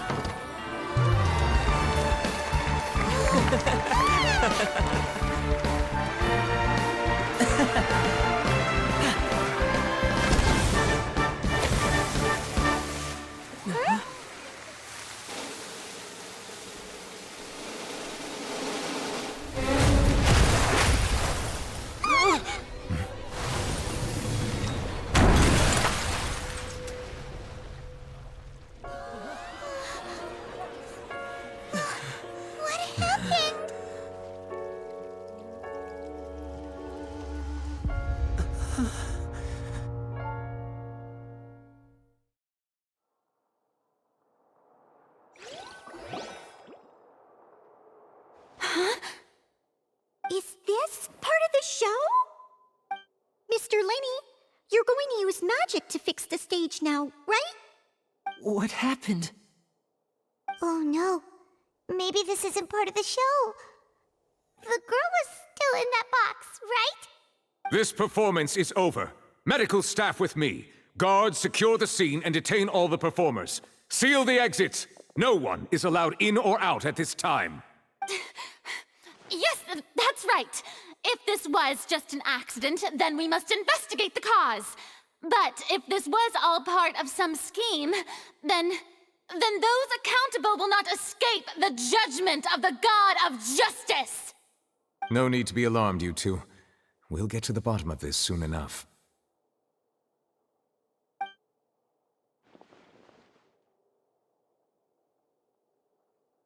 Unfortunately, the person who is in the magic box has been pronounced dead. His name was Cowell, one of the assistants in Linny's magic troupe. Apparently, the fireworks on stage ignited the ropes that were suspending the water tank, which then caused the tank to fall onto the stage. As of now, we are still not sure why we found Cowell in the box, rather than the guest from the audience. And after an initial search of the area, the guards have confirmed that the girl is nowhere to be found. It appears that this incident was not merely some mishap with the performance. And there are many indications that it is connected with the case of the serial disappearances of young women. The serial disappearances case? That's the case that Charlotte mentioned before!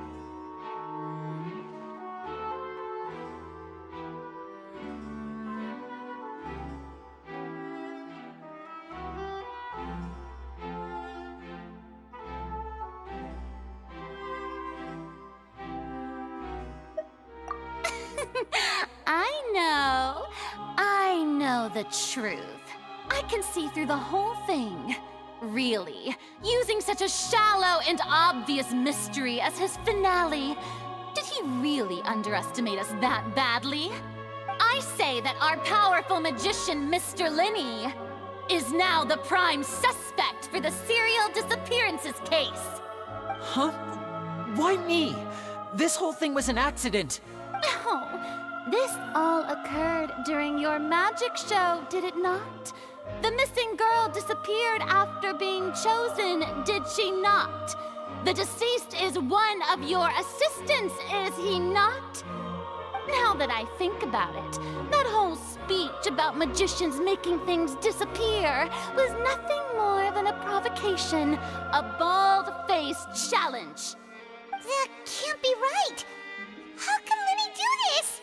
He was in the box on the stage the entire time! We can even hear his voice! Besides, before the show, he told us that he would like to catch the criminal behind the disappearances! He couldn't possibly mean catching himself! Save discussion for a later time, please. Lady Farina, may I assume that your comments just now constitute an accusation against Mr. Linny and his associates? and that you are pressing charges? I just think that well, I think it might be a little early to talk about formally pressing charges. But what Lady Farina said just now makes perfect sense. Looks like she's gonna personally deliver justice. A kidnapping and murder carried out under the cover of a magic show. Lady Farina said it all. I mean, of course, my dear people. But what excites me even more than the obvious truth before our eyes is the opponent I'll be facing. That's right. I mean you, Traveler. You'll support Linny, won't you? After all, he was the one who helped you the first time we met. Then there's no problem at all. You know, the Traveler and I already had a duel the first time we met. But with Linny's help, our little duel ended in a draw. But draws really are the most boring possible outcome. So, no more draws. Between the two of us, there must be a clear winner and loser. And what better place to hold such a riveting showdown and decide the true victor than here, on the grandest of stages, the Opera Epiclese. It wasn't a draw. She obviously lost last time. I understand. Charges have now been pressed, and as such, a trial is in order. Well, Traveler, seems Lady Farina has set you in her sights. But putting her dramatic rhetoric aside for a moment, are you willing to act as Mr. Linny's attorney and defend him in this case? Very well. The trial will be held a day from now in the Opera House. Both sides may investigate the scene to build their cases and search for the truth. Linny and his troupe are all potential suspects and shall remain within the Opera House. The audience may begin to leave in an orderly fashion once they have been cleared by the guards. A day isn't that long. Let's see what kind of case this big-shot outlander can build in such a short amount of time. I'm really quite looking forward to hearing it.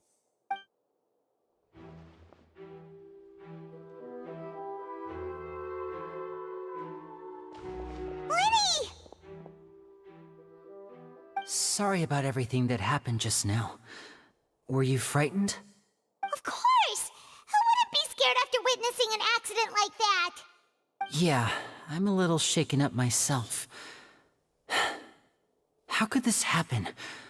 And poor Cal.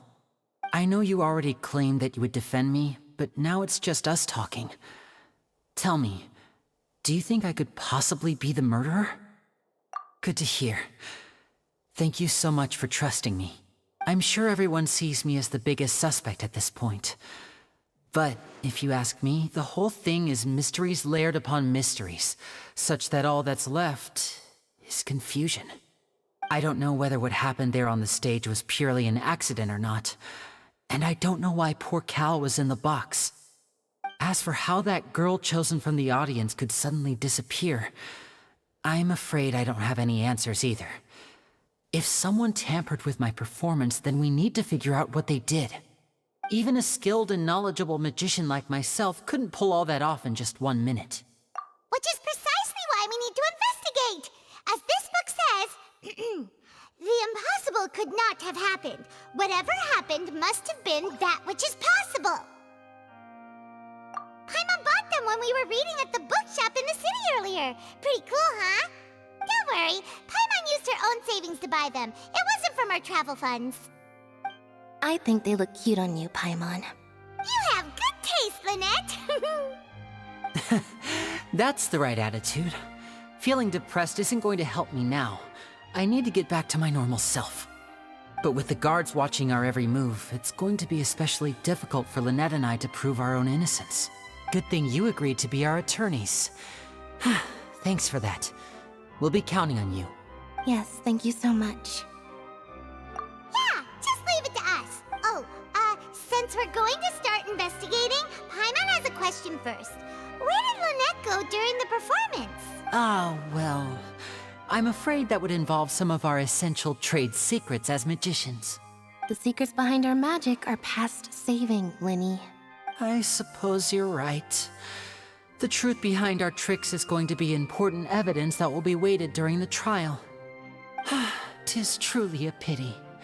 As a magician, our magic show is a work of art. We've poured countless hours and spared no effort in perfecting it.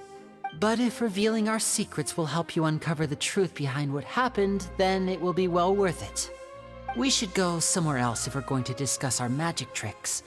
We'll go speak with the guards, and in the meantime, you can go investigate the stage and the seating areas. Alright, let's go have a look while the investigation teams are still here. Detective Paimon is on the case!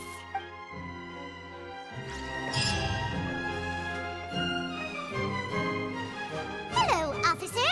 How's the investigation going? Ah, I see. You must be the traveler that Lady Farina mentioned. Listen, I'll be perfectly honest with you. Huh? What do you mean? Come with me and you'll see.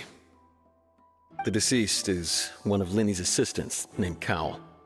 Even though he hadn't joined the troupe long, he was hardworking and everyone generally liked him. The assistants are usually in charge of setting up and inspecting the props, as well as assisting with the show and keeping the crowd engaged. As you probably saw when you were in the audience, the water tank suddenly fell and smashed the box with Cowell inside it. I see that you're investigating the area. Well, it just so happens that I'm interested too. If you find any new and interesting leads, be sure to share them with me, all right? We don't have too many thoughts yet. Then why don't I tell you my hypothesis first? The thud? Oh, you mean the sound that happened during the countdown? Yes, exactly. It wasn't terribly loud, but I suspect that most people heard it. It's just that everyone was awaiting the results of Linny's trick with bated breath, so no one paid it much mind. But now that the incident has happened, the thud has become an important clue. That makes sense. So, what do you make of it? I'm of the opinion that it may have been the sound of Linny's accomplice, Lynette perhaps, jumping atop the water tank or something like that. And when the pyrotechnics went off, she cut the rope, sending the water tank crashing down. But wasn't the noise we heard too loud for that? Perhaps the balance wasn't right, leading to a particularly rough landing. Oh, that's true. I suppose I must reconsider. That does remind Paimon, though. What was with that sound?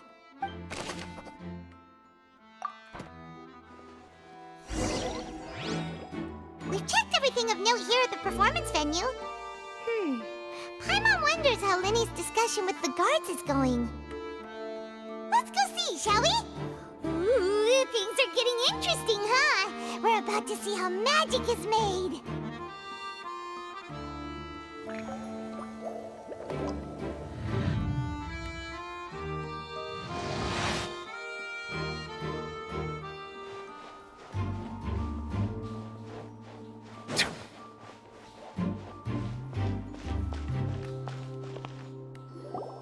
Understood. Then I will be going with you. Just so you're aware, I will be monitoring your actions and making notes as necessary. Very good. Thanks for being so agreeable. I'd pull a rose out of my hat as a gift for you if I could. You may spare the pleasantries. I'm just doing my job. You've arrived. Who's this? Me? I'm Spina di Rosula's guardian angel. If you've got a problem, I've got the firepower. Sorry, I got a little carried away there. Call me Navia. I'm a partner of theirs, and will be helping investigate this whole situation. And these are my companions. Would you mind if they join as well? Fine by me. Oh, new helpers? I would be most grateful. Well, let's just say we're tagging along. It's not every day you get to see the secrets behind magic performed on such a large scale. I appreciate your kind interest. Come with me. We'll be heading below stage.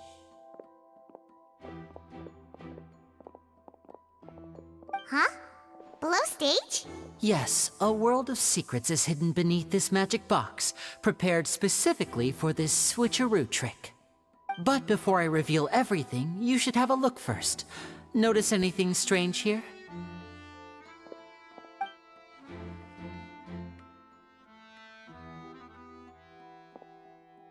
I'm not trying to be dramatic. Remembering the details of a trick will help you understand the methods used to perform it more easily. Huh. Weren't there balloons and other decorations here? Where did all that go? Ah, good eye. That said, you're still far from discovering the answer. The back? You mean the inside of the door? What's different about it? Paimon didn't notice anything. Very good indeed. I thought you might not be able to catch that, given that you were sitting in the first row. The back of this door was patterned. Those patterns are now gone, replaced by a smooth wooden board. So, if you put 2 and 2 together, what do you get? Exactly. All right, let's go. I'll tell you how it works as we head down.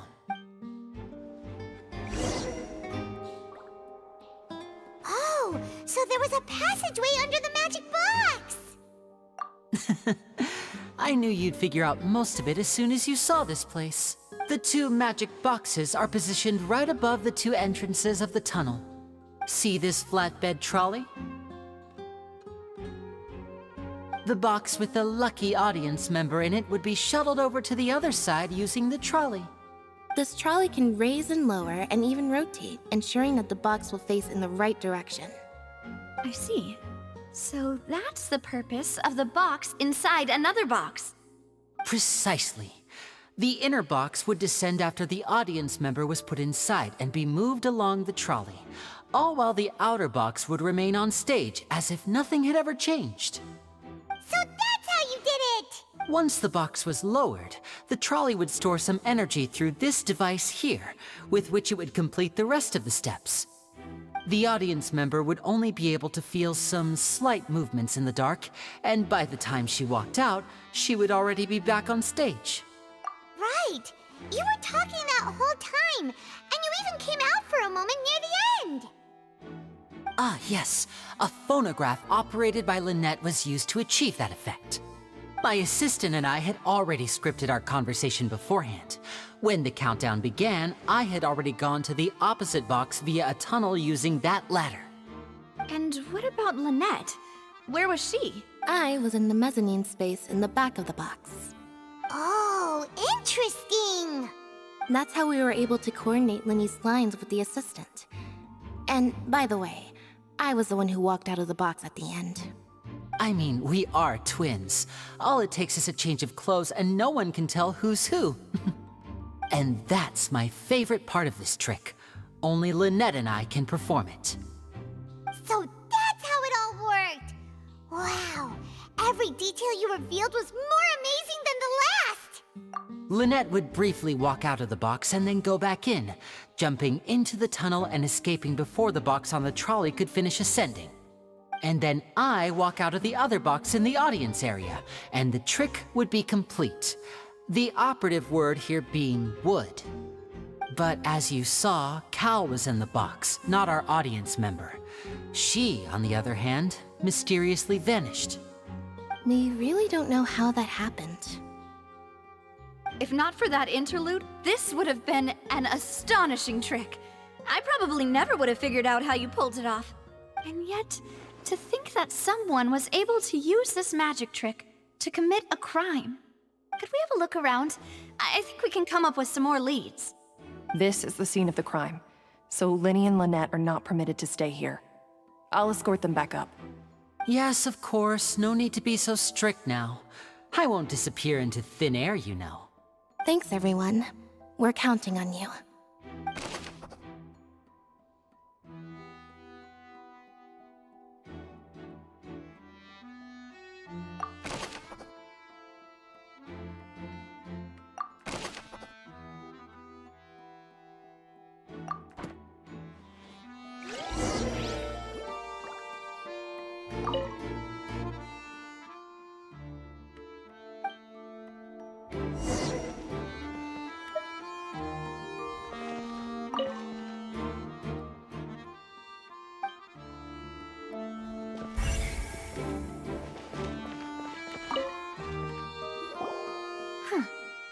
What's this? Looks like a hook tied to the end of a rope. Huh? There's all kinds of odds and ends here. Perhaps it was a prop for a different trick. But why would it have been left here? Whatever it is, let's make a note of it first.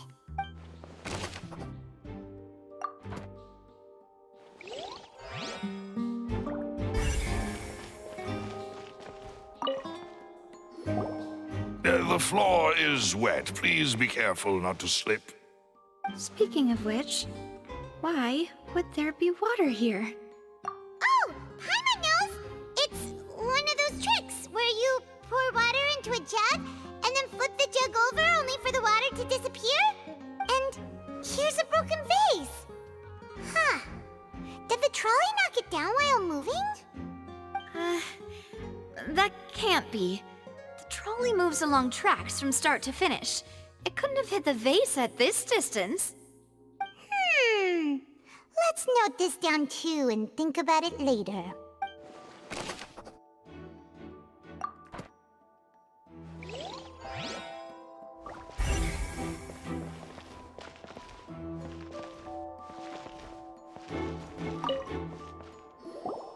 Oh, these are the clothes that the lady chosen from the audience was wearing, right? Her clothes are here, but she's nowhere to be found. Right. And do you really need to do that if you're kidnapping them? Ugh, this is so confusing. Paimon doesn't want to be a detective anymore.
What is this place? It seems someone could fit through here. Huh. Could this have been the suspect's escape route? Alone, perhaps. But if they had to pull another person with them, this space would be too narrow. But there are no other ways in or out of here. Oh, you're right! Let Paimon write that down.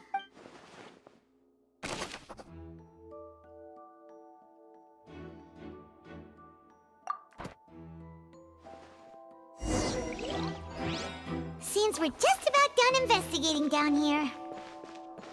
Yes. Let's head back up.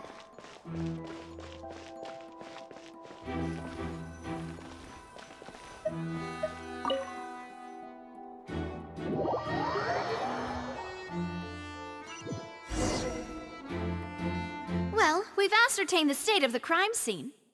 Let's find a place to sort out our findings once Malus returns. Seems to me that there are several things that don't add up here. Apologies for the wait, demoiselle. So, what did the guards say? Did the criminal escape through the vent? They believe the odds of that are very low, since the vent leads to the Opera House's basement. The guards have checked the area carefully. No one left through the basement during the performance or after the incident, and no one was found hiding there. So the tunnels become like a secret chamber then! You know, like the kind you usually see in novels. The plot thickens. Halsey's disappearance and Cowell's death are both quite inexplicable. No wonder Farina was so confident in her accusation. All the current evidence points toward Linny and Lynette. In other words, the charges are very likely to be upheld unless we make some considerable progress. Charges and then trial. So if the charges are upheld, they'll announce a sentence? That's right. This is how a trial goes in the Opera House. During the proceedings, the Chief Justice and the Oratrice will hear statements from both sides. That's right. This is how indemnitium is produced. The statements from both sides, the defenses from attorneys, witness testimonies, and even the audience's emotions will all be projected on the Oratrice. To put it simply, it's as if the Oratrice has its own will, and is a judge in its own right. This also precludes any kind of favoritism on the part of the Chief Justice. And not that this has ever happened anyway. Once both sides have finished speaking, the Chief Justice will make his final decision. This, too, will be used by the Oratrice as a reference. Then, finally, the Oratrice will be consulted by officials. The result it returns is the will of justice itself. Huh? So that machine is the one that actually decides? Paimon thought Neuvillette called the shots. In practice, there is very little difference. Both have always come to the same judgment, which is why people have great faith in the Chief Justice.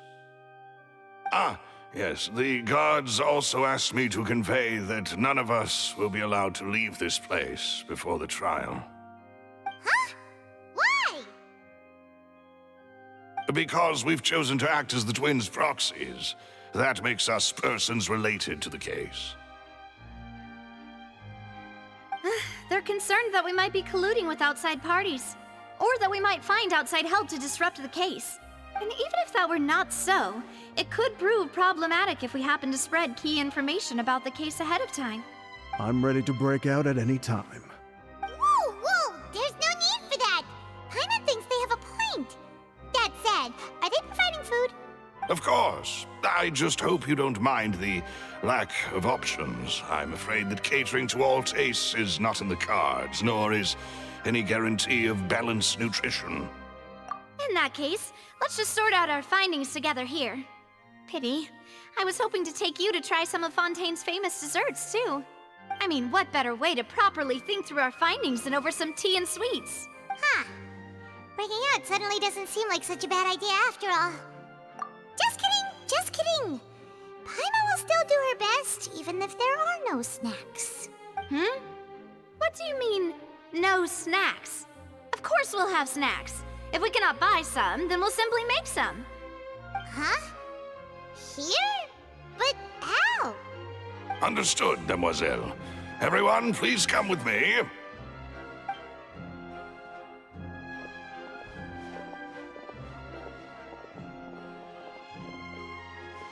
Wait, you're carrying a portable stove with you? Yes, I must be prepared to meet the Demoiselle's baking needs whenever the fancy strikes her.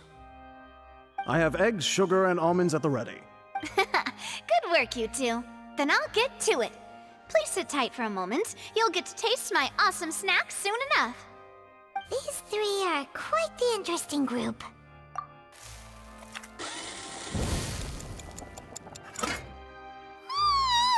And Paimon thought it smelled good while it was still in the oven!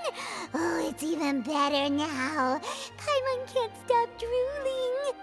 From the way you had these two guys carrying all that stuff around, Paimon thought you'd have them do more during the baking process. But you ended up doing the entire thing by yourself! Beating the egg whites, grinding almonds, everything! I was applauding. And I was giving encouraging smiles. Paimon was just thinking, aren't you worried about getting your fancy dress dirty beating egg whites and baking like this? Well, I don't think it's carved in stone anywhere that fancy ladies can only read books, sip tea, ride horses, and play the piano. I just really enjoy making snacks. Don't underestimate beating egg whites, by the way. It's a real arm workout. You also need to beat them to just the right consistency, or your macarons will crack. Anyway, give these a try, fresh out of the oven. There's 3 for each of us. Only 3? Well, eating too many sweet treats might send all that sugar to your head. You wouldn't be able to think clearly about the case on a sugar rush, would you? Tea is ready to be served as well. This is Demoiselle's favorite, strong black tea with a floral fragrance that clears the mind and lifts the spirit. No need for concern. I'm merely doing as I should.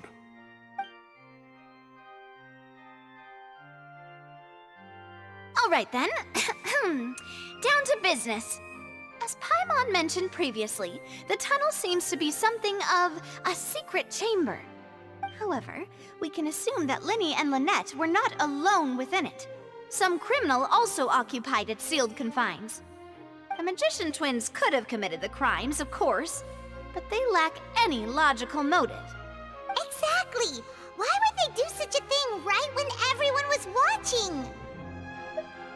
The flower vase and the thud we heard during the performance could indicate some altercation between Halsey and the criminal in the tunnel, resulting in the shattering of the vase, the discarding of her clothes, and her abduction. Perhaps the criminal thought that since she was chosen from the crowd, she would be too easy to identify if she was still wearing the same clothes. Paimon thinks that makes sense, but the real trouble is... True. None of the clues we found thus far support the existence of this third person. But the only people left to consider are both technically victims, whether it's the missing girl, Halsey, or poor Cowl. Huh. Could Halsey have secretly made modifications to the magic props in order to murder Cowl before making her escape? That's right. And even if she had tampered with the setup, she would need to understand the entire trick to pull it off. Nor does she have any motive. The guards said that she has never had any dealings with the magic troop's members. Were we not thorough enough in our search? From the sound of things, this is turning into an impossible case. Your macarons are amazing though, Navia. They smell great! They're nice and crisp and super sweet! They are my specialty after all. And I see you've already had 5 of them. What? 5? Oh, that can't be right! Paimon only counted 3, honest! Please don't worry about it. At my age, a few less sweets might actually be a good thing. No! Being greedy is one thing, but Paimon knows how to count. Besides, Paimon knows that if she ate too many, then others wouldn't have enough. Wait, even you don't believe Paimon? How could you? If Paimon ate those 2 extra macarons, then may they turn into stone in her stomach! All right, we get it. Well, I suppose one of us might have gotten too engrossed in our chat and eaten them by mistake. No big deal. Maloose, set up the stove again if you would. Huh? What are you doing? Making sure everyone gets 3 macarons, of course. Exactly. We don't want to trouble you. As you wish, demoiselle. And I have the egg, sugar, and almonds. Well, this really is your hobby, huh?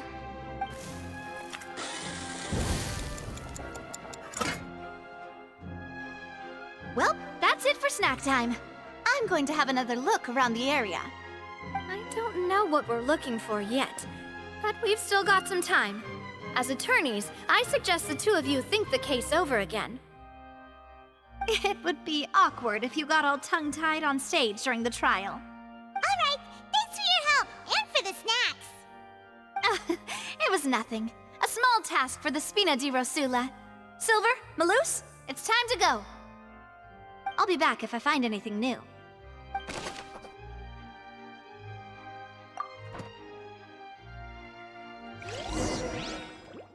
All right, it's time to put our heads together. We've got to get our defense ready for the trial. Oh, it's probably gonna be a long and difficult case. There's no point in worrying about that now. We just need to prepare. Here, take Paimon's notes. They should help you review the situation.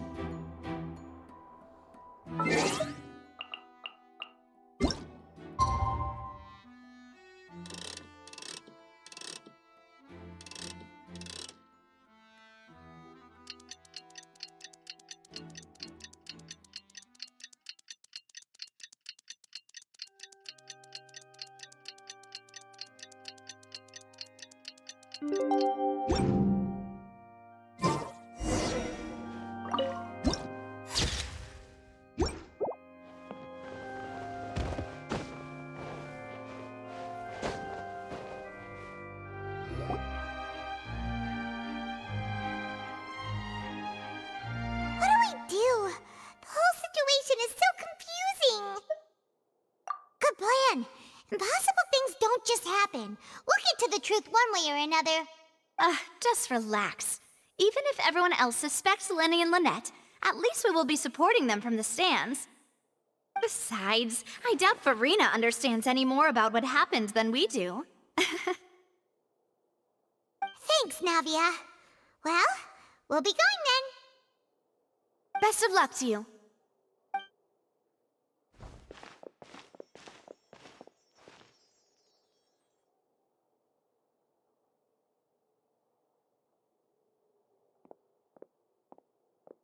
Ah, finally, you're back. Well, how did your investigation go? To be honest, you might be disappointed. No. We're already very grateful that you were willing to help. Well now, don't you all look disappointed. Don't tell me that your investigation came up empty-handed. That was to be expected, of course. The guilty can never produce proof of their innocence. But don't let that stop you. I shall be terribly disappointed should you, my most anticipated foe, concede so easily. Since both parties are present, I declare that the trial regarding the magic show incident is now in session. Firstly, in order for the audience to understand the causes and results of the incident, could we please have Mr. Linney explain the trick? Yes, of course. I will explain while Lynette demonstrates on stage. All the necessary items have been prepared.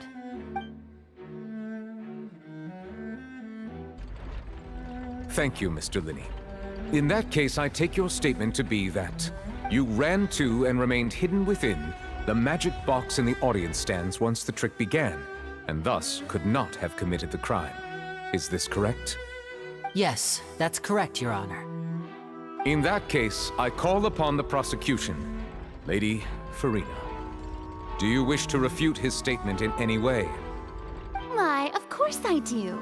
Allow me to take the first shot and break this case wide open. Mr. Linney is clearly lying.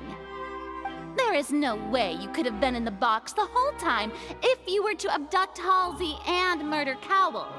In fact, I'd say you were hardly in that tunnel at all. That is simply your hypothesis based on the presumption that I'm guilty. Oh, is that so? And if I may ask, what did you hear while you were inside your box? The roaring countdown of the crowd, of course. That's how I kept track of the time and built anticipation for the finale. And you didn't hear anything else at all?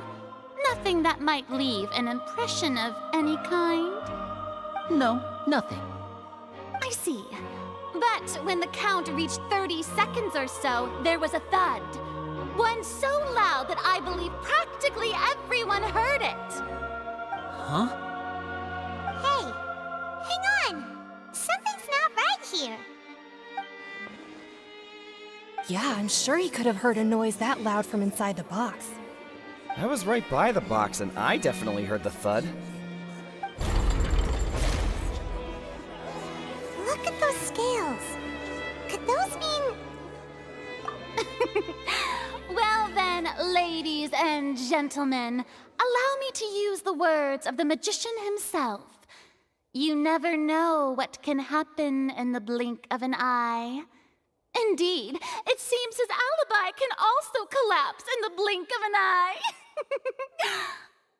Of course, I have armed myself to do far more than smash your alibi. Confidence cannot go unfounded, and my foundations are rock solid. Tell me, aren't you and Lynette actually from the House of the Hearth? The House of the Hearth?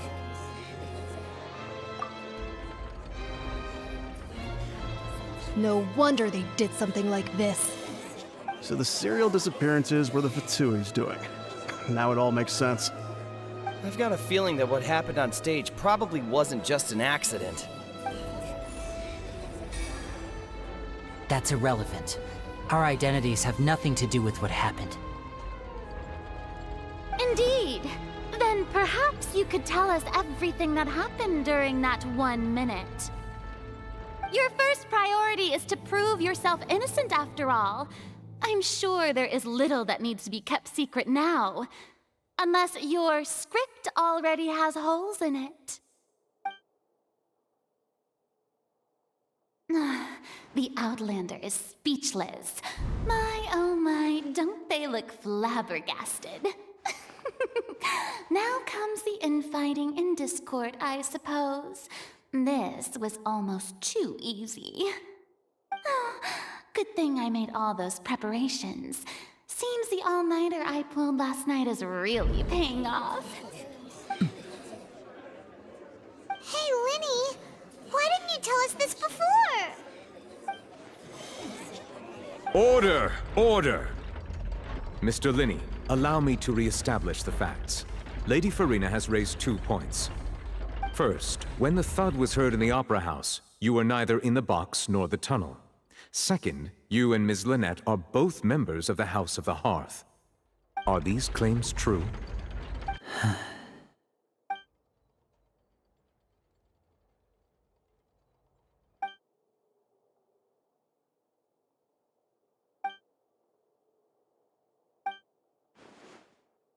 Please answer my question, Mr. Linney. I'm sorry. Yes, they're true, Your Honor.